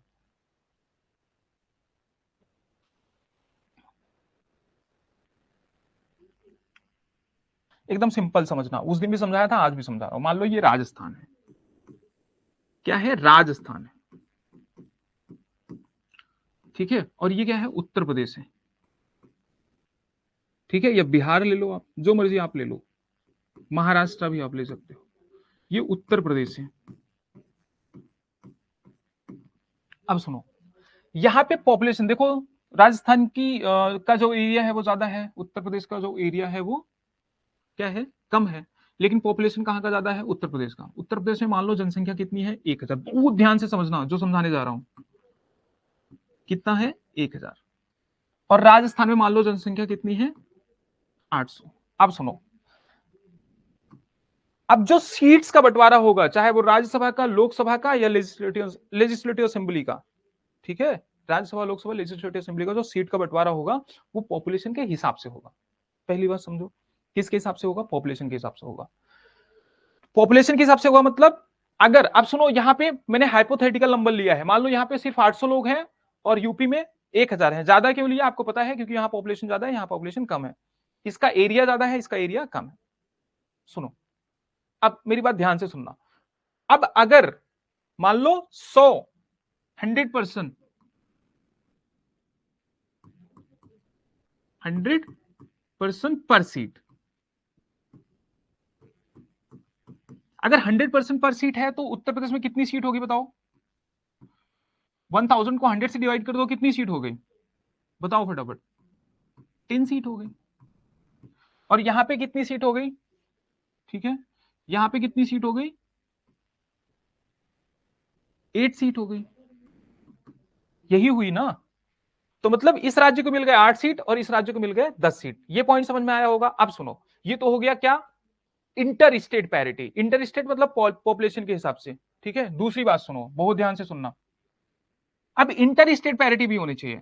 अब मान लो, ऐसा तो जरूरी नहीं कि हर, मान लो इसका एरिया कुछ भी है, अब यहां पे इतना बड़ा एरिया आया, यहां पे इतना बड़ा, और यहां पे मैंने इतना बड़ा एरिया ले लिया। अब मेरी बात ध्यान से सुनो, बाकी अब मतलब एक्स्ट्रा दिमाग मत लगाना, जो काम की बात बता रहा हूं उसको समझो बस।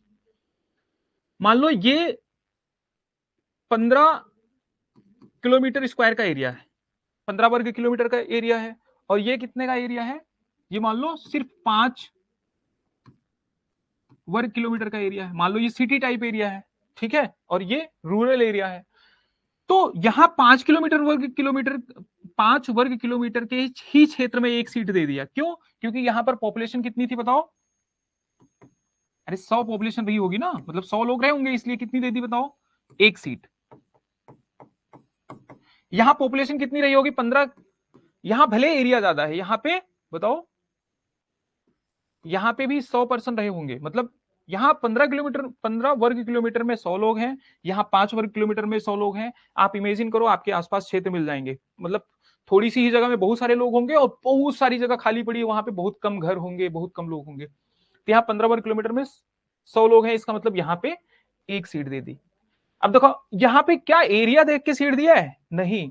अब देखो इसको बोलते हैं इंट्रा स्टेट पैरिटी, मतलब घर के अंदर, मतलब स्टेट के अंदर ही ये चीज देखा। ये पहला पॉइंट हो गया। तो सीट का एलोकेशन इस हिसाब से हुआ है। लेकिन अब बात आती है, ये मेरी बात बहुत ध्यान से समझना, ठीक है, बहुत ध्यान से समझना। अब ये बात आती है कि जो पॉपुलेशन है, जो मैंने ये 1000 पॉपुलेशन 800 पॉपुलेशन मानी, ये कौन से सेंसस की मानी है? सेंसस कब होता है? हर 10 साल में एक बार सेंसस होता है, ठीक है, हर 10 साल में एक बार सेंसस होता है। तो 51 में, 61 में, 71 में, ठीक है, इसी तरीके से 81 में, 91 में, 2001 में। अब आप बोलोगे 2011 में और फिर 2021 में नहीं हुआ, तो पेंडिंग है।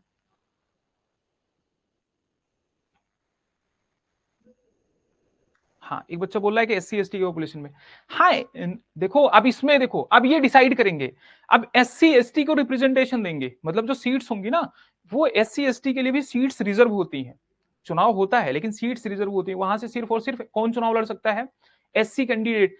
मतलब मान लो चलो ये सीट अगर एससी है, ध्यान से सुनो, अगर ये सीट एससी के लिए रिजर्व है, तो यहाँ पे सिर्फ और सिर्फ कौन कैंडिडेट चुनाव लड़ेगा? एससी का कैंडिडेट चुनाव लड़ेगा। मतलब जो चुनाव लड़ेगा वो शेड्यूल कास्ट से ही होना चाहिए। चाहे वो 10 लोग नॉमिनेशन फॉर्म भरे, लेकिन 10 के 10 क्या होने चाहिए? एससी कास्ट से होंगे। अब जो भी जीतेगा, कोई भी जीते, बताओ वो एससी कास्ट से होंगे कि नहीं, इसलिए उनको रिप्रेजेंटेशन मिलेगा। तो इस बात का ध्यान रखना। दूसरी बात, यहाँ पे पॉपुलेशन लाई कर सकती, मान लो 800 में से अगर 800 में से 200 लोग, मतलब हाइपोथेटिकल नंबर है, 800 में से अगर 200 लोग एससी पॉपुलेशन है, तो बताओ कितनी सीट एससी को जाएगी? 2 सीट एससी को जाएगी। तो इस बात का ध्यान रखना, ठीक है, ठीक है, ये एक पॉइंट हो गया। अब दूसरा पॉइंट समझो। सेंसस क्या लिया इन्होंने? देखो 42nd कॉन्स्टिट्यूशनल अमेंडमेंट एक्ट कब आया था? 1976 में। और 1976 में जब आया होगा, बहुत ज्यादा याद करने की जरूरत नहीं, दिमाग लगाओ। जब 1976 में आया होगा तो इनके पास सेंसस किस साल का रहा होगा? 1971 वाला। क्योंकि हर 10 साल में, मैंने बताया ना, 51 में, 61 में, 71 में, 81 में, 91 में, 2001 में, 2011 में, और जो सेंसस अब आएगा वो 2021 का सेंसस होगा। समझ में आया? सेंसस मतलब पॉपुलेशन काउंट, पॉपुलेशन, ठीक है। सुनो, तो इनके पास सेंसस किस साल का रहा होगा? 1971 का। तो जो सीट थी उसको फ्रोजन कर दिया 1971 के हिसाब से।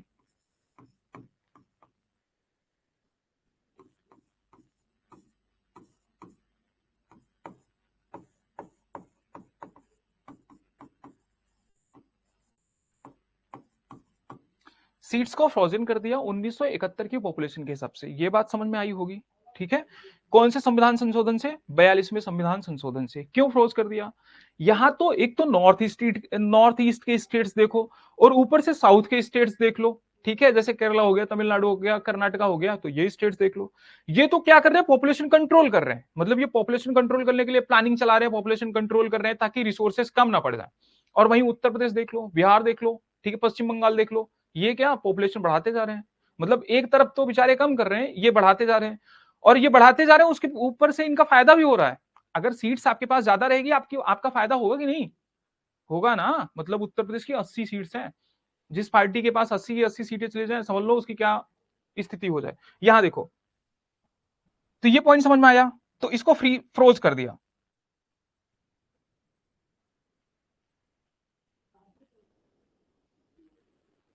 ठीक है, इसको क्या कर दिया? फ्रोज कर दिया। तो ये पॉइंट समझ में आया होगा। अब आगे देखते हैं।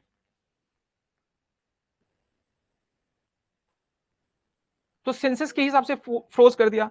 लेकिन ये बताओ फिर इसमें इंटरनल एडजस्टमेंट किया, देखो फिर आया 84th कॉन्स्टिट्यूशनल अमेंडमेंट एक्ट। जब मैं CAA लिखता हूं उसका मतलब होता है कॉन्स्टिट्यूशनल अमेंडमेंट एक्ट। तो फिर 84th कॉन्स्टिट्यूशनल अमेंडमेंट एक्ट आया, ठीक है, 2001 में। कब आया? 2001 में, ठीक है। बात को बहुत ध्यान से सुनना।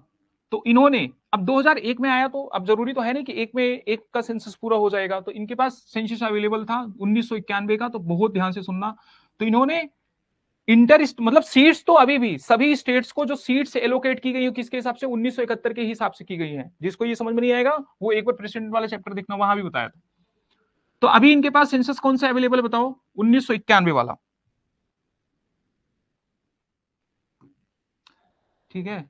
तो 1991 के हिसाब से इंटरनल एडजस्टमेंट किया,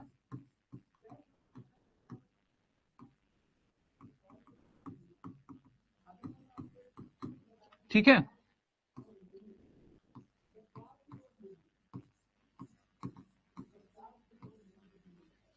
आंतरिक एडजस्टमेंट का मतलब व्यवस्था होता है, बट यहां पे पुनर्स्थिति होगा,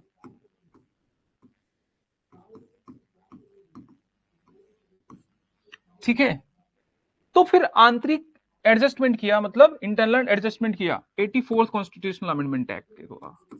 फिर उसके बाद 87th, बता रहा हूं इंटरनल एडजस्टमेंट क्या होता है। कॉन्स्टिट्यूशनल अमेंडमेंट आया 2003 में। अब इनके पास सेंसस अवेलेबल का था कब का बताओ?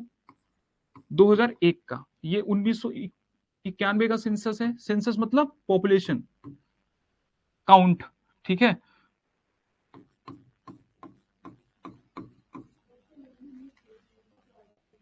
ठीक है, तो इसके हिसाब से अब 2001 के हिसाब से इन्होंने क्या कर दिया बताओ?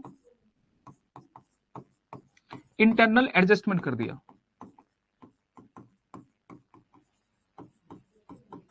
अब इंटरनल एडजस्टमेंट समझा रहा हूं मैं आपको।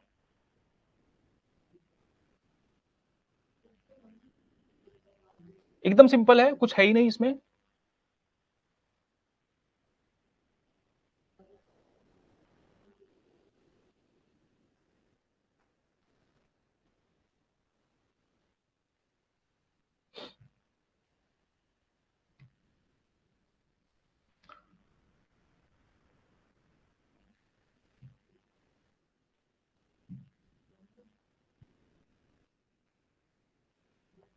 सुनो, ठीक है। इंटरनल एडजस्टमेंट ये समझ में आया कि कब के हिसाब से की है, ये याद हो गया। अब आगे आओ इस वाले पॉइंट पे, अब वापस से समझो इंटरनल एडजस्टमेंट क्या है। मतलब राज्यों को तो उतनी ही सीट प्राप्त है, राज्यों की सीटों में कम ज्यादा नहीं हुआ। राज्य को 1971 के पॉपुलेशन के हिसाब से ही सीट प्राप्त है, उसके बाद सीट्स बढ़ाई नहीं गई। लेकिन ये बताओ, ऐसा भी तो हो सकता है, जैसे मैंने आपको एग्जांपल दिया था कि मान लो एससी की पॉपुलेशन यहां कितने 20 थी, अब 20 से 30 हो गई, और पूरे स्टेट की पॉपुलेशन अगर 800 ही है। सुनो, गलत बताया मैंने। मतलब मैंने बताया कि अगर एससी की पॉपुलेशन 200 है तो 2 सीट हो गई। तो अगर यहां मान लो पॉपुलेशन, एससी की पॉपुलेशन 200 से 300 चली जाती है और पूरे स्टेट की पॉपुलेशन 800 ही रह जाती है, तो सीट तो तब भी उतनी ही रहेंगी। लेकिन जो पहले एससी को 2 सीट थी, अब वो एससी को 3 सीट हो जाएगी कि नहीं? ठीक है, ये समझ में आया? नहीं समझ में आया तो वापस से देखो। मान लो उत्तर प्रदेश की पॉपुलेशन जो है वो अब बढ़ के हो गई, बात सुनो, बढ़ के हो गई, चलो 2000 नहीं, चलो 1500 हो गई। कितनी हो गई? 1500। सीट कितनी है? 10। तो क्या सीट 15 हो गई? सीट 15 नहीं हुई, पॉपुलेशन बढ़े भले कितनी हो गई, ये पॉपुलेशन है ना।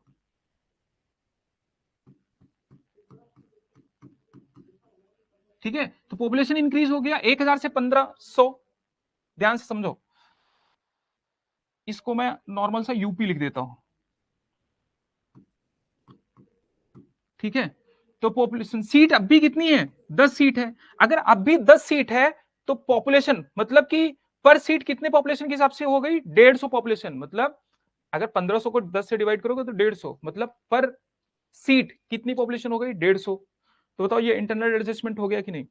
और जरूरी ये भी नहीं है कि मान लो इस एरिया में 150 आ रहे हैं, आ रहे थे पहले, पहली मतलब पहले अगर 150 लोग इस एरिया में आ रहे थे या 100 लोग आ रहे थे, अब 150 हो गए, ऐसा तो मतलब पॉसिबल है नहीं। तो अब इसकी बाउंड्री को घटा बढ़ा सकते हैं। समझ में आया? पहली बात ये, अब इसकी बाउंड्री को घटा बढ़ा सकते हैं, मतलब जहां तक 150 आएगा वहां तक उस सीट को कर देंगे, ठीक है। डिलिमिटेशन कमीशन करता है तो वो सीट बढ़ा देंगे, ठीक है, उसकी कॉन्स्टिट्यूएंसी बढ़ा देंगे। तो ये समझ में आया होगा। तो अब सीट को किसके हिसाब से कर दिया, अब 2001 की पॉपुलेशन के हिसाब से कर दिया, 87th कॉन्स्टिट्यूशनल अमेंडमेंट एक्ट के हिसाब से। ये पहला पॉइंट था।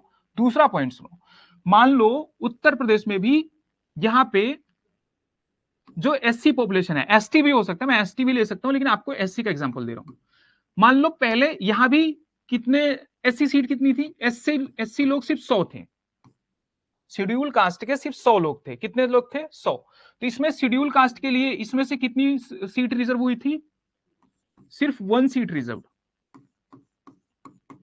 भाई अगर टोटल पॉपुलेशन 1000 है, ठीक है, और 100 मतलब पर 100 पॉपुलेशन पर 100 लोगों पे 1 सीट दिया है, 1000 लोगों पे 10 सीट दिया है, तो अगर एससी पॉपुलेशन सिर्फ 100 लोग है तो एससी के लिए सीट कितनी रिजर्व होंगी, सिर्फ 1 सीट रिजर्व।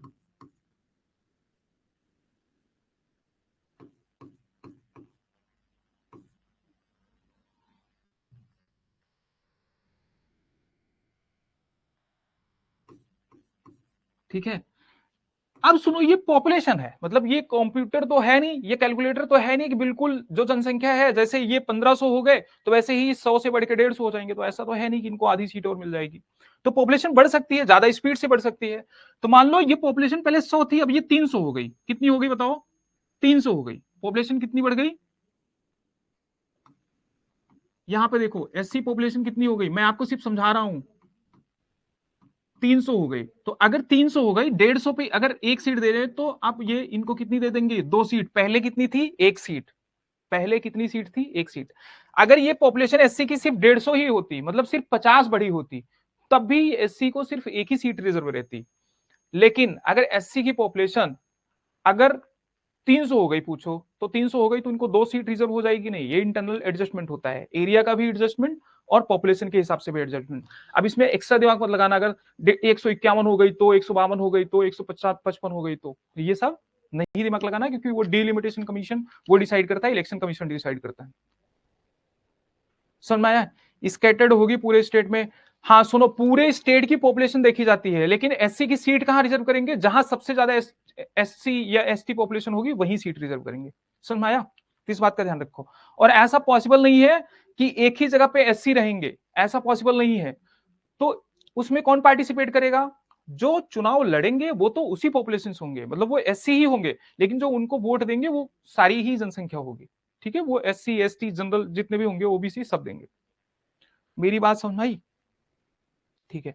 तो बस यही था, ये मैंने आपको पॉइंट बता ही दिया कि only Delhi, Puducherry and Jammu and Kashmir have representation in Rajya Sabha. Hindi में देखो, क्या सिर्फ दिल्ली, पुदुचेरी और जम्मू एंड कश्मीर, मतलब दिल्ली, पौंडीचेरी एंड जम्मू एंड कश्मीर को ही राज्यसभा में प्रतिनिधित्व है, ये बात याद रखना। अन्य केंद्र शासित प्रदेशों की आबादी इतनी कम है कि उनको रिप्रेजेंटेशन दिया ही नहीं गया। अच्छा, अन्य यूटीज जो है, क्या वहां पे लोकसभा सीट है, बताओ, लोकसभा सीट है सभी यूटीज में, क्या लोकसभा सीट है, बताओ फटाफट। ये पॉइंट आपको पता ही था, art, literature, science and social service, यहां से नॉमिनेट करते हैं। नॉमिनेटेड मेंबर कहां होते हैं, यहां पे होते हैं। ठीक है,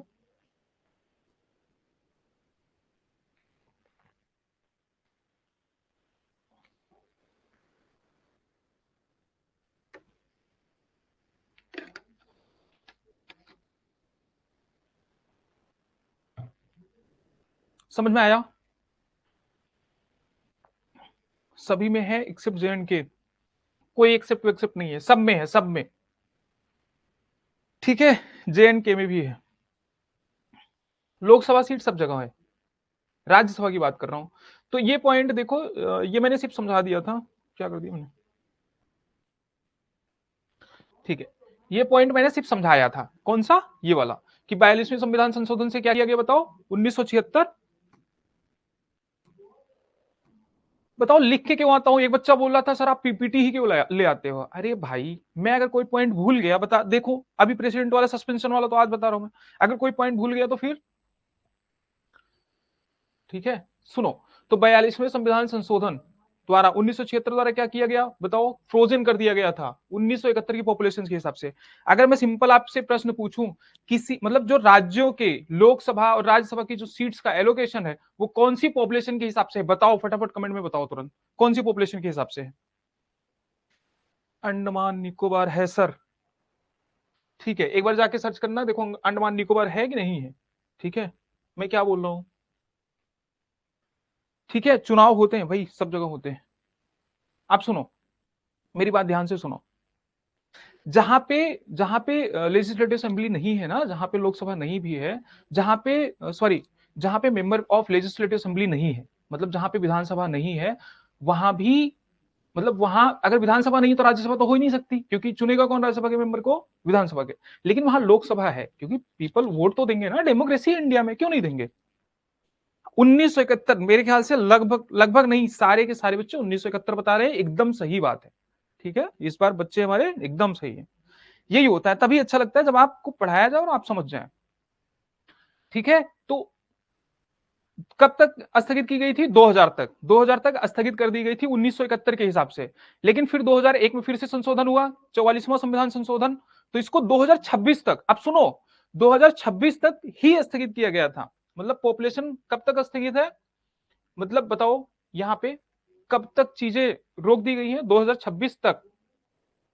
तो 1991 के पॉपुलेशन से इंटरनल एडजस्टमेंट हुआ, आंतरिक पुनः समायोजन। ठीक है, तो वापस से 47वें संविधान, सॉरी 87वें मतलब 87th कॉन्स्टिट्यूशनल अमेंडमेंट एक्ट से, ठीक है, मतलब जो 2003 में आया था। अब इसमें इसमें कोई चेंज नहीं है, रोका इसको 2026 तक ही है। मतलब अब 2026 के बाद जो सेंसस आएगा नया, 2026 के बाद, ये बात मैंने कल भी बोली थी, 2026 के बाद जब नया सेंसस आएगा, 2021 वाला सेंसस जब आएगा 2026 के बाद, या जरूरी नहीं 2000, मान लो अगर 2026 से पहले हो गया 2021 का सेंसस, तो फिर ये लिया नहीं जाएगा। 2026 के बाद जो पहला सेंसस होगा, समझ में आया, जो जनसंख्या काउंट होता है 2026 के बाद जो पहला सेंसस होगा उसको लिया जाएगा, उसके हिसाब से फिर एडजस्टमेंट होगा, इस बात का ध्यान रखना। ठीक है, मतलब सीटों को रिवाइज कर सकते हैं, ये मैंने आपको बता ही दिया, समझा ही दिया था, ये मैंने आपको ऑलरेडी बता दिया था। जम्मू कश्मीर, मतलब ये तीन, दिल्ली, ठीक है, पुदुचेरी और जम्मू एंड कश्मीर, तो ये पॉइंट याद रखना। ठीक है, इनका प्रतिनिधित्व है, बाकी में पॉपुलेशन है नहीं इतनी। मैंने क्या बताया था, प्रेसिडेंट नॉमिनेट करता है 12 लोगों को, फील्ड कौन सी है ये याद रख लो, अपने मन से स्पोर्ट्स वगैरह नहीं मारना है। ठीक है, तो art, literature, science and social service, तो ये 4 चीजें याद रख लो। ठीक है, तो अब सुनो, राज्यसभा इस एक कंटिन्यूइंग चैम्बर, मतलब ये कंटिन्यूइंग चैम्बर है, अब ये कभी डिसॉल्व नहीं होती, कभी ये भंग नहीं होती है। ऐसा नहीं कि इसका चुनाव होने लगा तो इसको भंग कर दिए गए। अब ये पॉइंट समझो, ठीक है, बहुत ध्यान से समझना।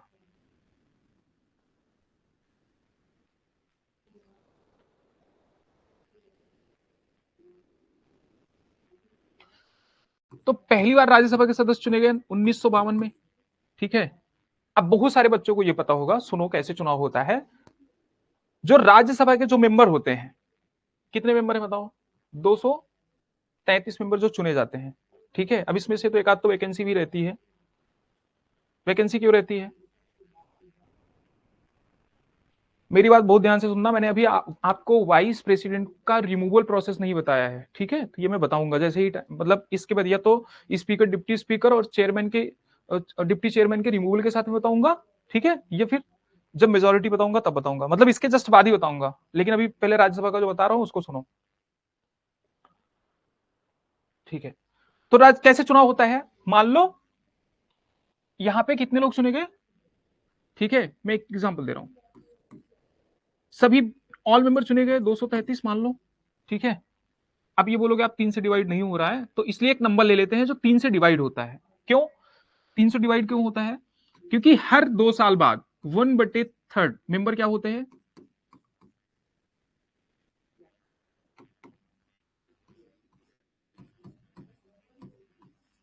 अगर 1/3 1/3 1/3 ऐड करोगे कितना आएगा बताओ, 1 1 मतलब टोटल। ठीक है, टोटल जो होता है 1 आता है, 1 मतलब टोटल हो गया, वन तो कंप्लीट होता है ना, कोई भी एक चीज है, ये पेन है, इसको one third one third one third में डिवाइड कर दूं या फिर इसको ऐड कर दूं तो वन बनेगा, समझ में आया? तो मेरी बात ध्यान से सुनना। तो जितने भी टोटल मेंबर चुने जाते हैं तो ऐसा कोई नंबर ले लेते हैं जो 3 से डिवाइड होता है। 3 से डिवाइड होने का रूल्स तो मतलब मुझे बताने की जरूरत नहीं है, आप मैथ में तो एकदम स्मार्ट हो। तो 3 3 6 2 8 हो रहा है ना, 1 9 कर देते हैं, मतलब यहाँ पे हम कल क्या ले लेते हैं बताओ, ये ले लेते हैं 2,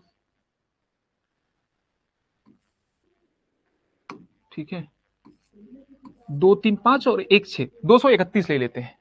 अब सुनो, जब पहली बार इलेक्शन हुआ तो आपको ये समझना है कि भाई पहली बार जब भी कोई चुना जाता है तो उसका टेन्योर कितना होता है, 6 साल होता है।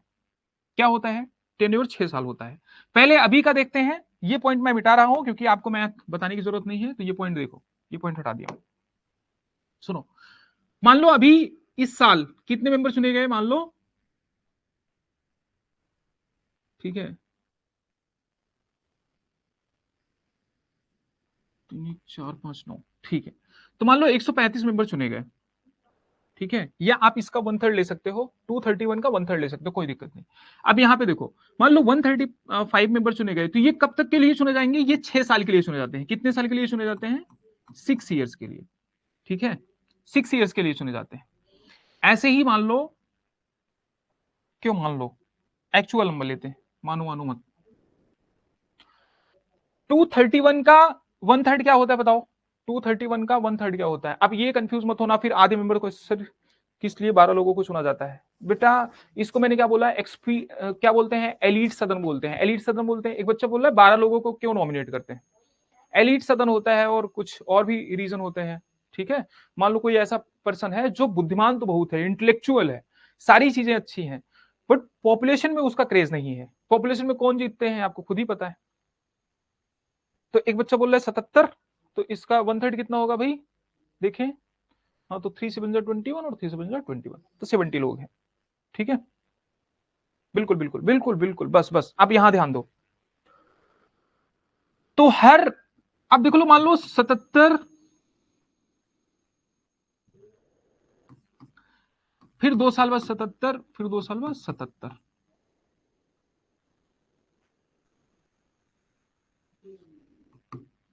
ठीक है। यहां बहुत ध्यान से सुनना, यहां मान लो 231 लोग, कितने हैं, नंबर लेके समझा रहा हूं ताकि आपको समझ में आ जाए, मैं वन थर्ड बोल के निकल सकता था, ध्यान से सुनो। तो हर 2 साल बाद, हर 2 साल बाद क्या होता है, अब आगे से मैं पहली बार का बताऊंगा, पहली और दूसरी बार का बताऊंगा, आगे से सुनो क्या होगा। तो इसमें से हर 2 साल बाद कितने मेंबर रिटायर्ड होंगे, वन थर्ड मेंबर रिटायर हो जाएंगे। तो मतलब 77 लोग रिटायर्ड हो जाएंगे, लेकिन चुनाव कितने का होगा, फिर से 77 लोगों का होगा, फिर से वन थर्ड लोगों का चुनाव हर 2 साल बाद, मतलब हर 2 साल में चुनाव भी होगा और हर 2 साल में वन थर्ड रिटायर्ड भी होंगे। तो बताओ सीट उतनी ही रहेगी कि नहीं, तो ये कंटिन्यूइंग चेंबर बोलते हैं इसको, ठीक है। तो यहाँ ये 77 लोग रिटायर्ड हो गए, मतलब ये रिटायर्ड हो गए और फिर से अलग से 77 लोगों का चुनाव हो गया। उसी तरीके से फिर से वन थर्ड रिटायर्ड हो गए और फिर से इनका चुनाव हो गया, मतलब फिर से इसमें इलेक्शन हो गया, ठीक है। तो यहाँ 77 लोग चुने गए और 77 लोग, मतलब इनका टेन्योर पूरा हो गया, क्या हो गया, टेन्योर पूरा हो गया। तो ये बात समझ में आई कि मतलब वन थर्ड लोग, हर 2 साल बाद वन थर्ड लोग रिटायर हो रहे हैं और हर 2 साल बाद, सुनो ध्यान से, हर 2 साल बाद मतलब उसी साल में फिर 77 लोगों का चुनाव हो रहा है। पहला पॉइंट याद रखना। दूसरा पॉइंट सुनो, ठीक है, ये तो इंपॉर्टेंट था।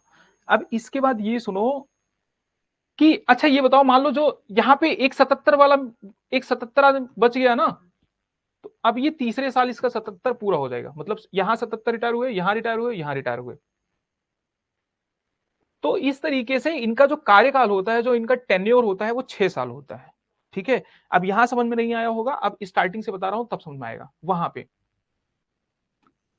पे क्यों बता रहा हूं, अब आपको यह दिक्कत होगी कि पहले 6 साल के लिए अगर कोई चुनाव हो गया, तो पहली बार में तो सभी लोगों को चुना गया, तो पहली बार में मान लो यहां पे सारे लोगों को चुन लिया गया, 231 लोगों को चुना गया, मतलब टोटल मेंबर को चुना गया, 233 लोगों को चुना गया, फिर उनके वन थर्ड रिटायर होंगे। तो वन थर्ड कैसे रिटायर होंगे बताओ, कितने साल बाद, ये 1952 है, तो 2 साल बाद क्या आएगा, 1954, फिर 2 साल बाद क्या आएगा, 1956, फिर 1958, और ये सीरीज ऐसे ही चलती रहेगी। फिर 1900,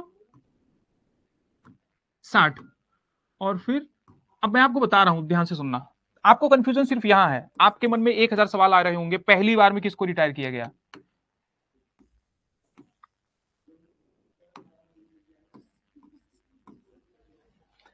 अब 231 लोगों का कार्यकाल कितना है, क्या बताया था, बताओ 6 साल है।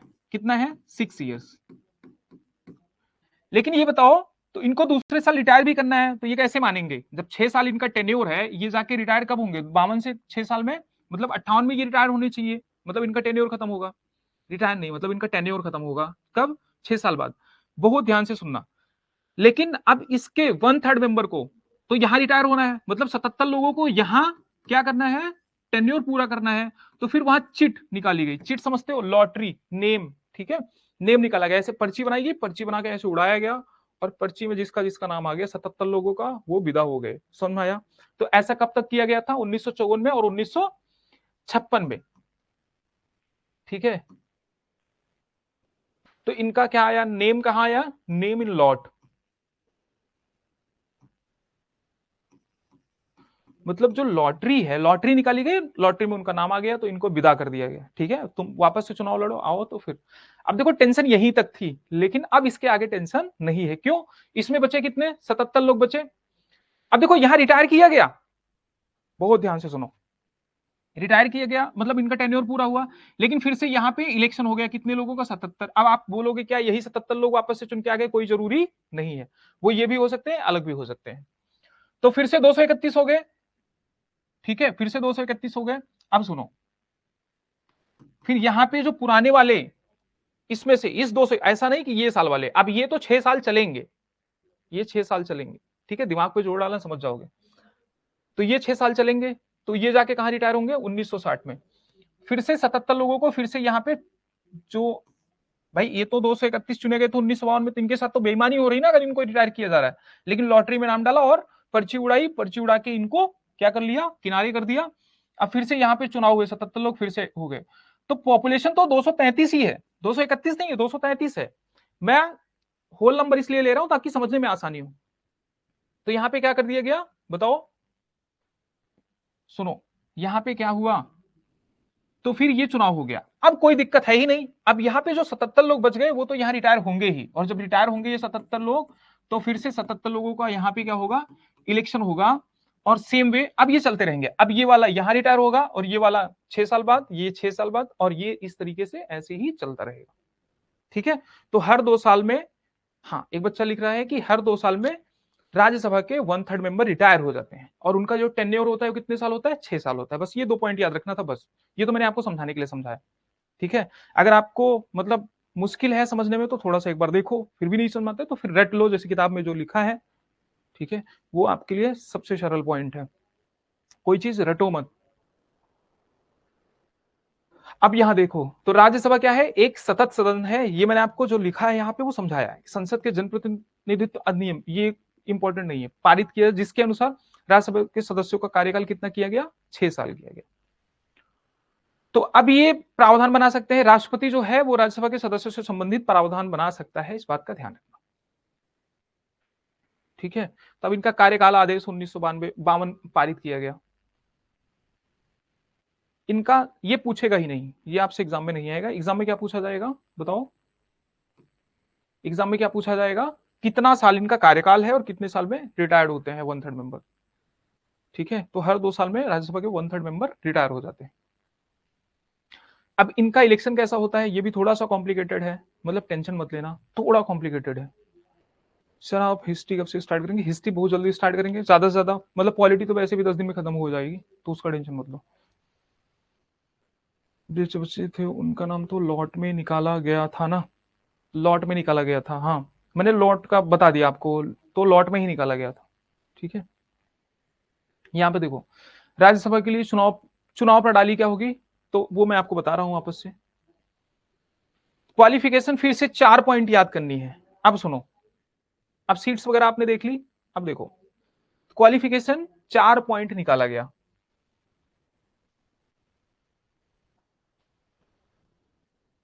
मतलब फालतू के पॉइंट याद नहीं रखने हैं, लेकिन ये है कि जो इंपॉर्टेंट है उसको याद रखना है। तो क्या बताओ, यहाँ पे फालतू में मैं he should be citizen of India, आपको पता ही कि ही शुड बी ही होगा, तो यहाँ पे लिख दो सिटीजन ऑफ इंडिया। पहला क्या होना चाहिए बताओ, पहला पॉइंट सिटीजन ऑफ इंडिया होना चाहिए। क्या होना चाहिए, सिटीजन ऑफ इंडिया। एज कितनी होनी चाहिए, अब सुनो, लोकसभा और राज्यसभा का यही देख लो, लोकसभा का अलग से नहीं बताऊंगा, लोकसभा और राज्यसभा में कोई डिफरेंस है ही नहीं, सेम चीज वही यहां है वही यहां है। यहां पे है ही शुड टेक, ठीक है, ही शुड टेक ओथ।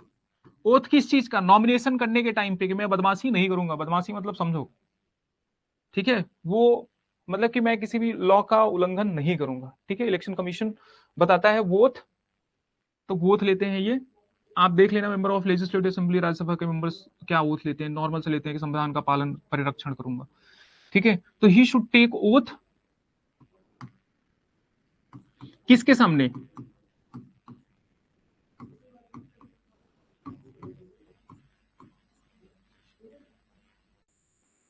यहां पे आप पर्सन लिख लो,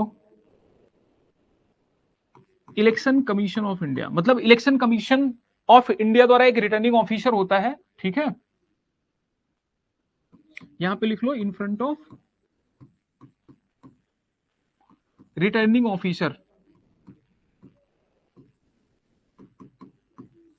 रिटर्निंग ऑफिसर कुछ नहीं होता, मतलब जो चुनाव, मतलब जो इलेक्शन कमीशन होता है, इलेक्शन कमीशन के पास वैसे, मतलब इलेक्शन कमीशन में वैसे जनरली जो काम करने वाले लोग होते हैं वो ऐसे, मतलब बहुत सारे लोग काम नहीं करते हैं इलेक्शन कमीशन में, तो क्या होता है, जैसे ही इलेक्शन नजदीक आता है वैसे ही वो जो सरकारी कर्मचारी होते हैं, जो ब्यूरोक्रेट्स वगैरह होते हैं, उन्हीं को अपना काम सौंप देते हैं, और उनको कंपलसरी होता है, उनके लिए कंपलसरी होता है कि जो काम उनको इलेक्शन कमीशन ने सौंपा है वो करें, ठीक है, तो मतलब मतलब मैं नहीं बताऊंगा, चलो छोड़ो, ठीक है, तो होता क्या है कि जैसे जो डिस्ट्रिक्ट मजिस्ट्रेट वगैरह होते हैं, जो डिस्ट्रिक्ट लेवल पे सब रिटर्निंग ऑफिसर किसको बना देते हैं, डीएम को, देखते नहीं हो कि प्रधानमंत्री मोदी जाके पर्चा देते हैं, तो वो वैसे ही होते हैं रिटर्निंग ऑफिसर, तो वो स्टेट के लेवल पे, स्टेट के लेवल पे, और बताओ कहाँ पे, ठीक है, डिस्ट्रिक्ट लेवल पे और तहसील लेवल पे सभी अलग अलग रिटर्निंग ऑफिसर बना देते हैं। रिटर्निंग ऑफिसर का मतलब कुछ नहीं होता, रिटर्निंग ऑफिसर का मतलब जो एक रिस्पॉन्सिबल पर्सन होता है एक टेरिटरी में चुनाव करवाने के लिए, ठीक है, तो सिटीजन ऑफ इंडिया होना चाहिए, और इसको वोथ लेनी होगी, मतलब उस पर्सन को वोथ लेनी पड़ेगी, शपथ लेना पड़ेगा किसके सामने, रिटर्निंग ऑफिसर के सामने, जिसको इलेक्शन कमीशन ने ऑथराइज किया है, तो ये सिटीजन ऑफ इंडिया और टेक ओथ ये होना चाहिए। तीसरा पॉइंट है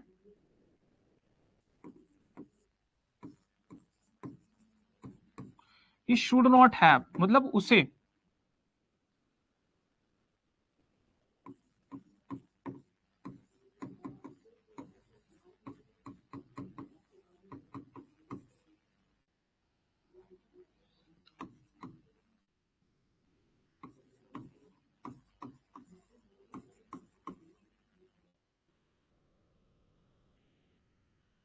मेड बाई पार्लियामेंट, मतलब पार्लियामेंट संसद द्वारा ऐसा कोई कानून, मतलब ऐसे किसी कानून के अंतर्गत वो क्या हो, डिस्क्वालीफाई ना हो, ठीक है, मेड बाई पार्लियामेंट, मतलब पार्लियामेंट ने ऐसा कोई कानून बनाया हो जिसके द्वारा वो डिस्क्वालीफाई ना हो। और तीसरा, मतलब जो चौथा पॉइंट मैं बताना जा रहा हूं, चौथा पॉइंट मुझे पहले बताना था बट मैं लास्ट में बताने जा रहा हूं इसका रीजन,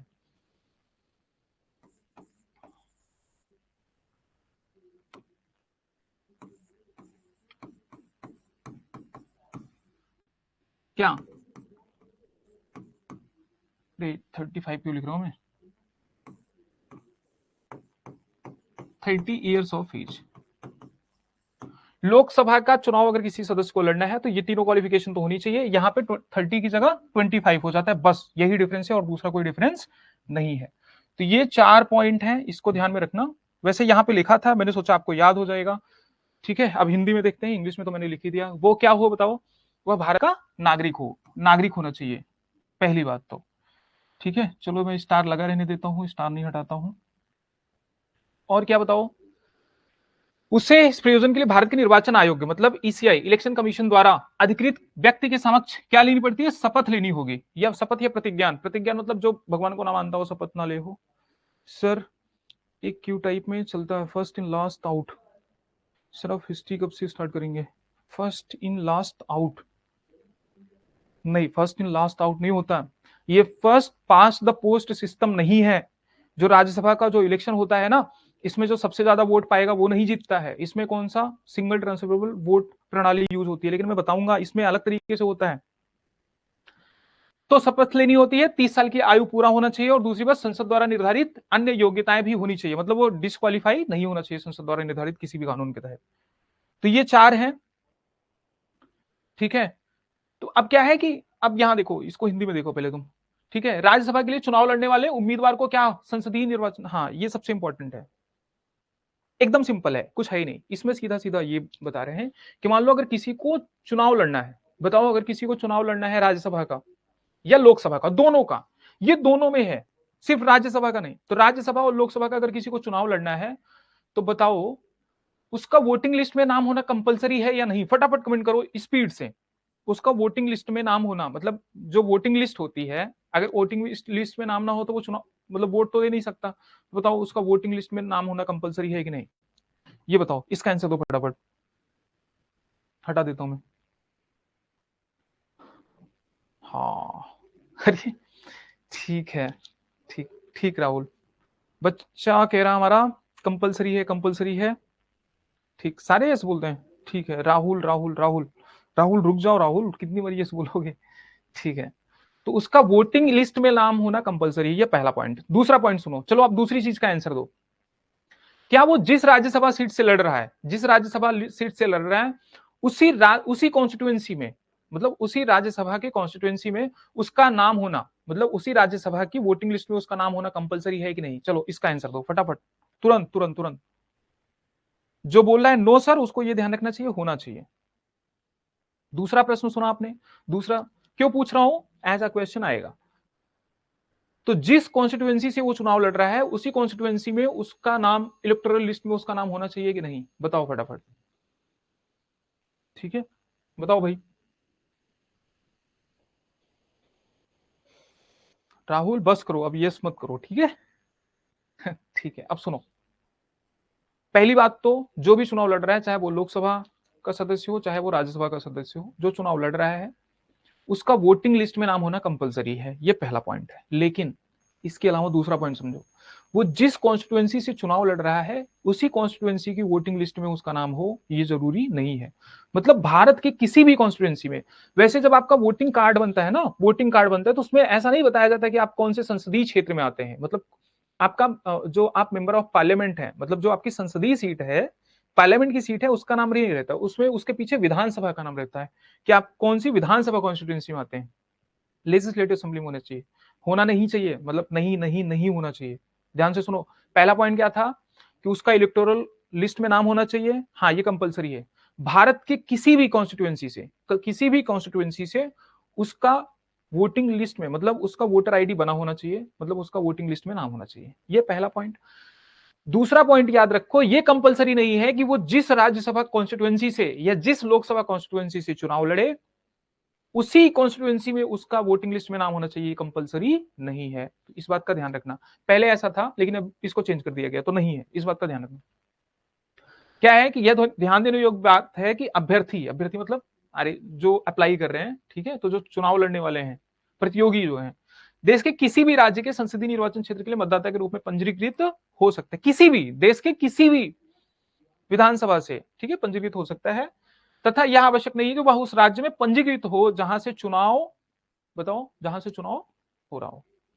तो ये बात याद रखना, यहां गलती मत करना, वो लोकसभा और राज्यसभा के लिए, दोनों के लिए। अब सुनो, बहुत इंपॉर्टेंट बात, ठीक है, फिर से हिंदी वाला देखते हैं। क्यों हिंदी वाला, बताओ क्यों। मैंने ना काफी देर इंग्लिश लिखी, तो अब सुनो, अब हिंदी बियर करो, और हिंदी भी आनी चाहिए। बहुत ज्यादा दिक्कत आएगी किसी को बता देना, मैं इंग्लिश दिखा दूंगा, ऐसा प्रतिज्ञा नहीं ले लिया कि नहीं अब हिंदी ही चलेगी, ठीक है। सुनो बहुत ध्यान से सुनो, अगर ऐसा प्रश्न आ जाए तो ये बताओ आंखें बंद करके कर दोगे, कह रहे कि यदि वह संघ या राज्य सरकार के अधीन किसी पद के, किसी लाभ के पद पर हो, किसी लाभ के पद पर हो, लाभ मतलब ऑफिस ऑफ प्रॉफिट होल्ड करेगा, तो बताओ चुनाव लड़ सकता है, नहीं लड़ सकता है, तो ये तो आपको पहले ही पता है, ये पॉइंट हुआ। दूसरा पॉइंट देखो, मानसिक रूप से अस्वस्थ हो और न्यायालय द्वारा घोषित हो। चलो एक बताओ, एक इंसान है, ठीक है, वो ऐसे ही सड़क वड़क पे पड़ा रहता है, उसको सब पगला बोलते हैं, सब सब पागल है पागल है। बताओ वो चुनाव लड़ सकता है कि नहीं लड़ सकता है? चलो, वह अनुमोदित दिवालिया है, लड़ सकता है कि नहीं लड़ सकता है? फटाफट कमेंट करो, एकदम स्पीड में, एकदम अपना माइंड क्या है स्पीड में ओपन करो।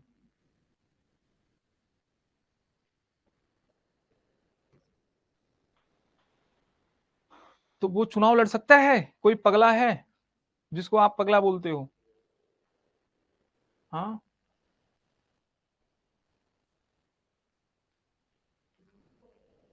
बताओ फटाफट। लड़ सकता है। क्यों लड़ सकता है? रीजन बताओ। ये रीजन है, मतलब आप जिसको पागल बोल दो, बोलो यार ये तो पगला है, ये कैसे चुनाव लड़ रहा है? मतलब आपकी बोलने से थोड़ी ना होता है, या लोगों के बोलने से थोड़ी ना होता है। कहां बताओ न्यायालय द्वारा ऐसा घोषित किया गया हो? किसके द्वारा? न्यायालय द्वारा। लेकिन एग्जाम में ऐसा स्टेटमेंट आ जाए ना कि हैविंग अनसाउंड माइंड, तो बहुत ज्यादा ओवर थिंकिंग मत करना, फिर वो गलत ही है, मतलब पागल है तो नहीं लड़ सकता है, ये ध्यान रखना। ठीक है, उसमें ये स्टेटमेंट दे भी सकता है, नहीं भी दे सकता है। ऐसे मैंने बताया था कि बताओ यूपीएससी ने खुद किसके लिए, चीफ जस्टिस ऑफ इंडिया और हाईकोर्ट के जजेस के लिए इंपीचमेंट शब्द यूज किया है। बच्चे करते तो गलत है, और खुद करके आंसर की सही रिलीज करता है, और जो वो एक बार आंसर की मान लिया ना, अगली बार भी मानेगा। बच्चा लड़ कह रहा है नहीं लड़ सकता। नहीं, जिसको आप पगला बोलते हो ना, पागल नहीं है। ठीक है, मतलब पागल है तो नहीं ही लड़ सकता है, लेकिन उसको न्यायालय द्वारा घोषित भी किया होना चाहिए कि वो चुनाव, मतलब वो पागल है। न्यायालय ने बोला है कि वो पागल है, आपने पगला बोल दिया तो पागल नहीं हो गया। ठीक है, आप तो किसी को पगला बोल दोगे। और सुनो, वो अनुमोदित दिवालिया हो, अनुमोदित दिवालिया मतलब अनडिस्चार्ज इंसॉल्वेंट। अगर यहीं पे अनडिस्चार्ज की ना डिस्चार्ज इंसॉल्वेंट आ जाए, इंसॉल्वेंट आ जाए तो लड़ सकता है, इस बात का ध्यान रखना। अगर मैं बोलूं कि वो क्या है कि ही सी इज एन अनडिस्चार्ज सॉल्वेंट की जगह अगर डिस्चार्ज सॉल्वेंट आ जाए, फिर अनडिस्चार्ज सॉल्वेंट का मतलब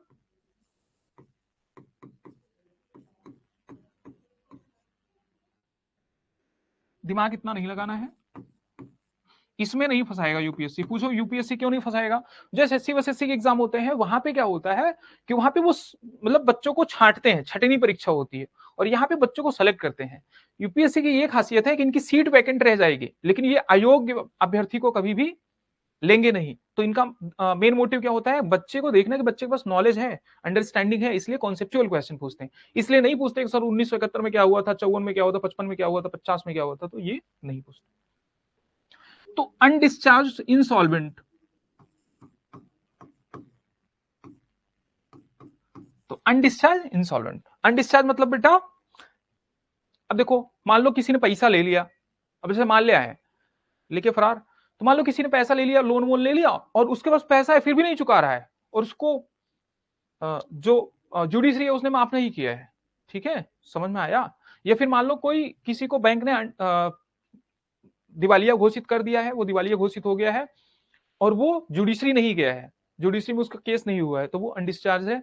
या फिर जुडिशरी ने किसी को माफ नहीं किया है, तो वो अनडिस्चार्ज है, मतलब उस पर चार्ज लगे हैं।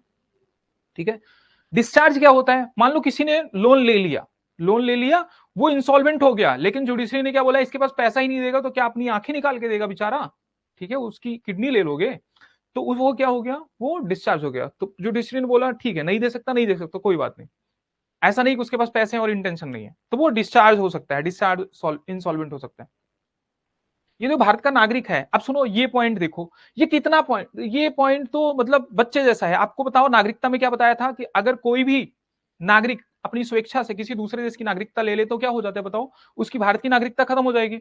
और जैसे भारत की नागरिकता खत्म होगी, बताओ वो चुनाव लड़ सकता है क्या? नहीं लड़ सकता है। देखो, ये तो भारत का नागरिक नहीं है, या उसने स्वेच्छा से किसी विदेशी राज्य की नागरिकता प्राप्त कर ली है, ये विदेशी राज्य के प्रति निष्ठा रखता है, विदेशी राज्य के प्रति निष्ठा रखता है, या इनमें से कुछ भी है, तो बताओ भारत का नागरिक रह जाएगा? नहीं रह जाएगा। और अब ये दिमाग मत लगाना कि वो मान लो चुनाव लड़ गया, चुनाव लड़ने के बाद नागरिकता छोड़ दी, अरे नागरिकता छोड़ दी तो फिर सीट भी छोड़नी पड़ेगी। ठीक है, तो डिस्क्वालीफाई हो जाएगा। यदि वह संसद द्वारा बनाए गए किसी कानून के तहत अयोग्य घोषित कर दिया गया हो, ये पॉइंट मैंने आपको बता ही दिया। तो इसमें से कोई भी ऐसा पॉइंट नहीं है जिसको आपको याद करना पड़े। ऑफिस ऑफ प्रॉफिट है, यहाँ पे क्या है, पगला। ठीक है, दिवाली घोषित किया गया हो किसके द्वारा? न्यायालय द्वारा। ये भी अनडिस्चार्ज इंसॉल्वेंट हो, और ये पॉइंट नागरिक ना हो, और ये पॉइंट किसी कानून द्वारा अयोग्य ना हो। ठीक है, मतलब किसी ऑफेंस में गिल्टी ना हो, ठीक है, किसी ऑफेंस में जैसे अनटचेबिलिटी वगैरह हो गया, इसमें गिल्टी ना हो, उसको 2 साल से ज्यादा सजा ना मिली हो। 2 साल से ज्यादा सजा मतलब, बता रहा हूं रुको, तो he must not have been convicted for any offences, तो ये देख लो। ठीक है, but the detention of person under preventive detention law is not disqualification. चलो प्रिवेंटिव डिटेंशन वाला भी बोल रहा हूँ। He she must not have fail to lodge and account of his, मतलब जब कोई भी व्यक्ति चुनाव लड़ता है ना, तो अपना अकाउंट लॉज करता है कि उसके पास टोटल पैसा कितना है। अगर वही नहीं बताएगा कि मेरे पास पैसा कितना है, तो वही डिस्क्वालीफाई कर देंगे। समझ में आया? उसने बताया ही नहीं कि उसके पास पैसा कितना है, उसका उसकी टोटल वेल्थ कितनी है। इसलिए आप जब न्यूज वगैरह देखते होंगे तो आपको पता चलता होगा कि ये एमपी के पास सबसे ज्यादा पैसा है या इसके पास सबसे कम पैसा है, तो आप सुनते होंगे। तो उसको बताना चाहिए ही must not have any interest in government contracts work services. क्या अगर ये गवर्नमेंट कॉन्ट्रैक्ट और सर्विसेज के चक्कर में फंसेगा तो ये ऑफिस ऑफ प्रॉफिट हो जाएगा कि नहीं?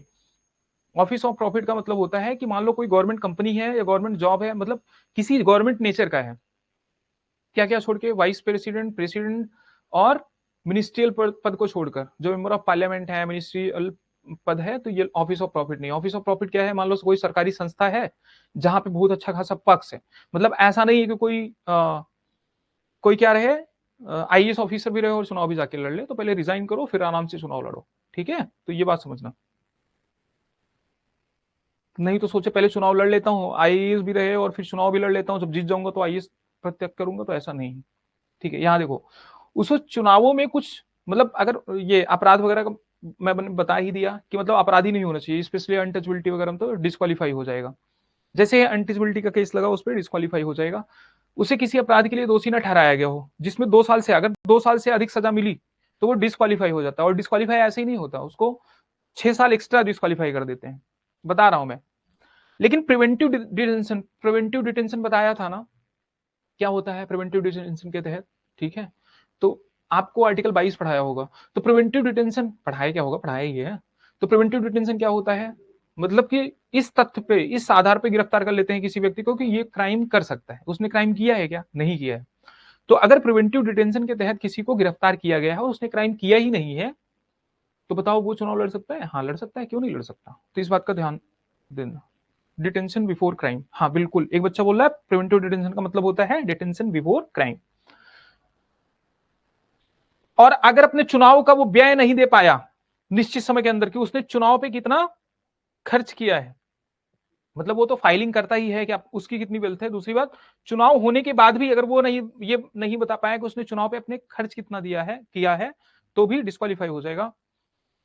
सरकारी अनुबंधों कार्यों सेवाओं में कोई रुचि नहीं होनी चाहिए, तो इस बात का ध्यान रखना। डायरेक्टर और मैनेजमेंट नहीं होना चाहिए किसी किसी पीएसयू में या फिर गवर्नमेंट कंपनी में। तो 25% से अधिक शेयर नहीं होना चाहिए। बच्चों के दिमाग में अब आएगा क्या, उसकी कोई कंपनी है, जैसे अंबानी अडानी कभी चुनाव ही नहीं लड़ सकते? भाई लड़ सकते हैं ना।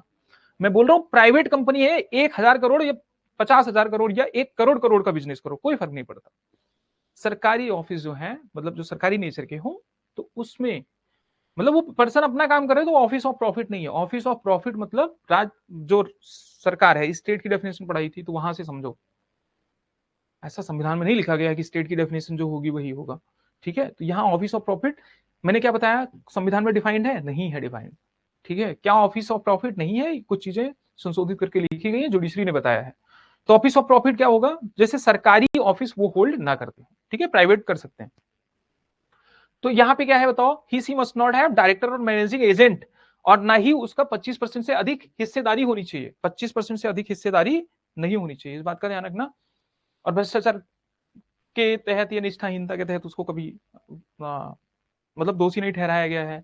उसे विभिन्न समूहों के बीच, मतलब ऐसा नहीं कि वो एनिमिटी बढ़ा रहा है, एनिमिटी बढ़ा रहा है दो ग्रुपों के बीच।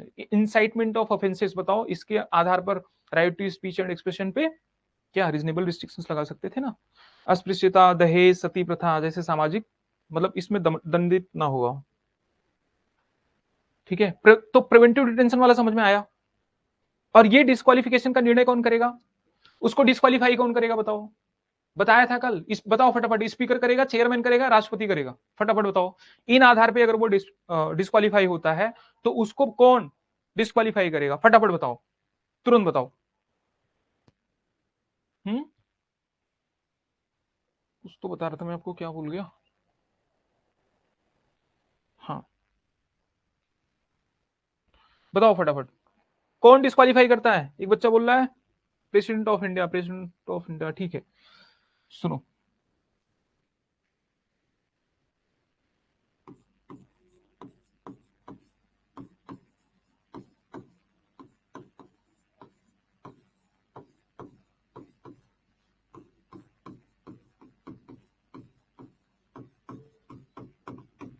कौन डिस्क्वालीफाई करेगा? सब प्रेसिडेंट ऑफ इंडिया ही बोलोगे? हाँ ठीक है, इसका मतलब आपको समझ में आया, तो प्रेसिडेंट ऑफ इंडिया। ठीक है, तो कौन डिस्क्वालीफाई करता है? इन सारी चीजों के बेस पे अगर डिस्क्वालीफाई करेगा तो कौन करेगा? President of India. लेकिन सुनो बहुत ध्यान से, सलाह कौन करेगा? इलेक्शन कमीशन ऑफ इंडिया सलाह देगा। तो क्या प्रेसिडेंट अपनी मर्जी से इलेक्शन कमीशन की सलाह मानेगा या मना कर देगा? ऐसा नहीं है, जो इलेक्शन कमीशन ऑफ इंडिया बोलेगा प्रेसिडेंट को वही सलाह मानी है। ये बाइंडिंग है, बाइंडिंग है, क्या है? बाइंडिंग है, इस बात का ध्यान रखना। चेयरमैन स्पीकर नहीं करेंगे, वो करेंगे एंटी डिफेक्शन में, बताएंगे 10th शेड्यूल के अंदर जो होता है डिस्क्वालिफिकेशन, उसमें बताएंगे। तो मोर देन 2 ईयर से ज्यादा अगर किसी को पनिशमेंट होता है, अब 2 ईयर से ज्यादा पनिशमेंट चाहे तो 2 साल का हो या उससे ज्यादा कुछ भी हो सकता है, 3, 4, 5 या 10 साल का, मान लो चलो 10 साल का हुआ। तो जब किसी को 10 साल का डिफेक्शन हो, मतलब 10 साल का अगर पनिशमेंट हुआ ना, तो उसको +6 ईयर्स और वो चुनाव नहीं लड़ सकता है। मतलब जब तक तो वो जेल में रहेगा तब तक तो लड़ेगा ही नहीं, मतलब 10 साल तो वो +6 साल और चुनाव नहीं लड़ सकता। तो इस बात का ध्यान रखना। हाँ, अब ध्यान से सुनो, एक बच्चा बोल रहा है बहुत सारे नेता होते हैं जिन पे केस दर्ज होता है फिर भी वो चुनाव लड़ते हैं। ध्यान से सुनो, उन पे केस दर्ज होता है ना कि उनको सजा सुनाई गई होती है। सजा सुनाई जाएगी 2 साल से ज्यादा, जब जुडिशरी ने उनको सजा सुना दी तो वो हो जाएंगे डिस्क्वालीफाई। समझ में आया? तो सजा 2 साल से ज्यादा हुई तभी, केस दर्ज होने से कोई फर्क पड़ता नहीं है, मतलब उस सेंस में। बाकी तो आपको पता ही है, ठीक है, भावनाओं पे मत जाओ, ठीक है।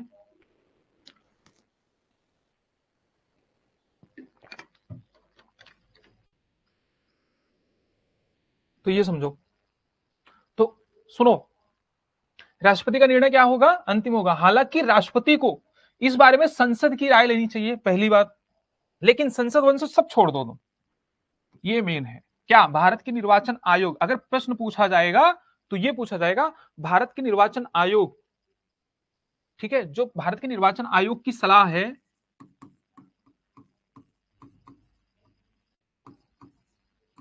ठीक है, ये जरूरी है, माननी ही पड़ेगी।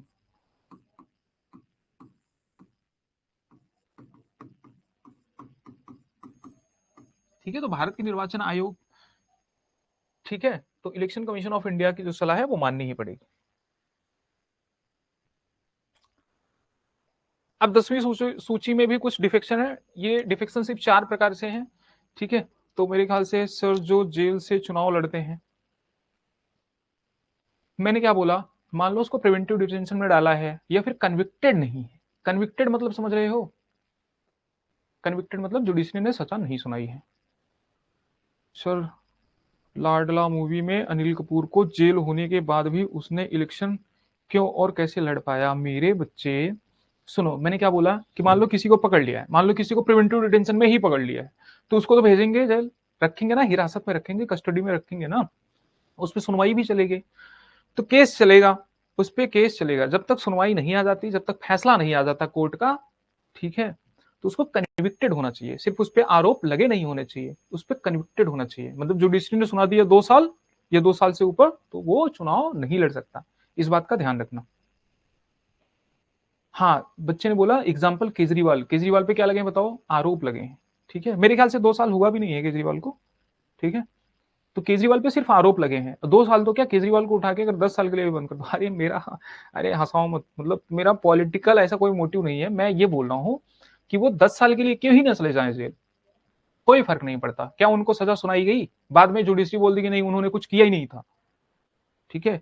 अब बेचारे का 10 साल तो वापस लौटाएंगे नहीं, तो लौटाएंगे नहीं, लेकिन क्या है, उनको कन्विक्ट तो कर ही देंगे।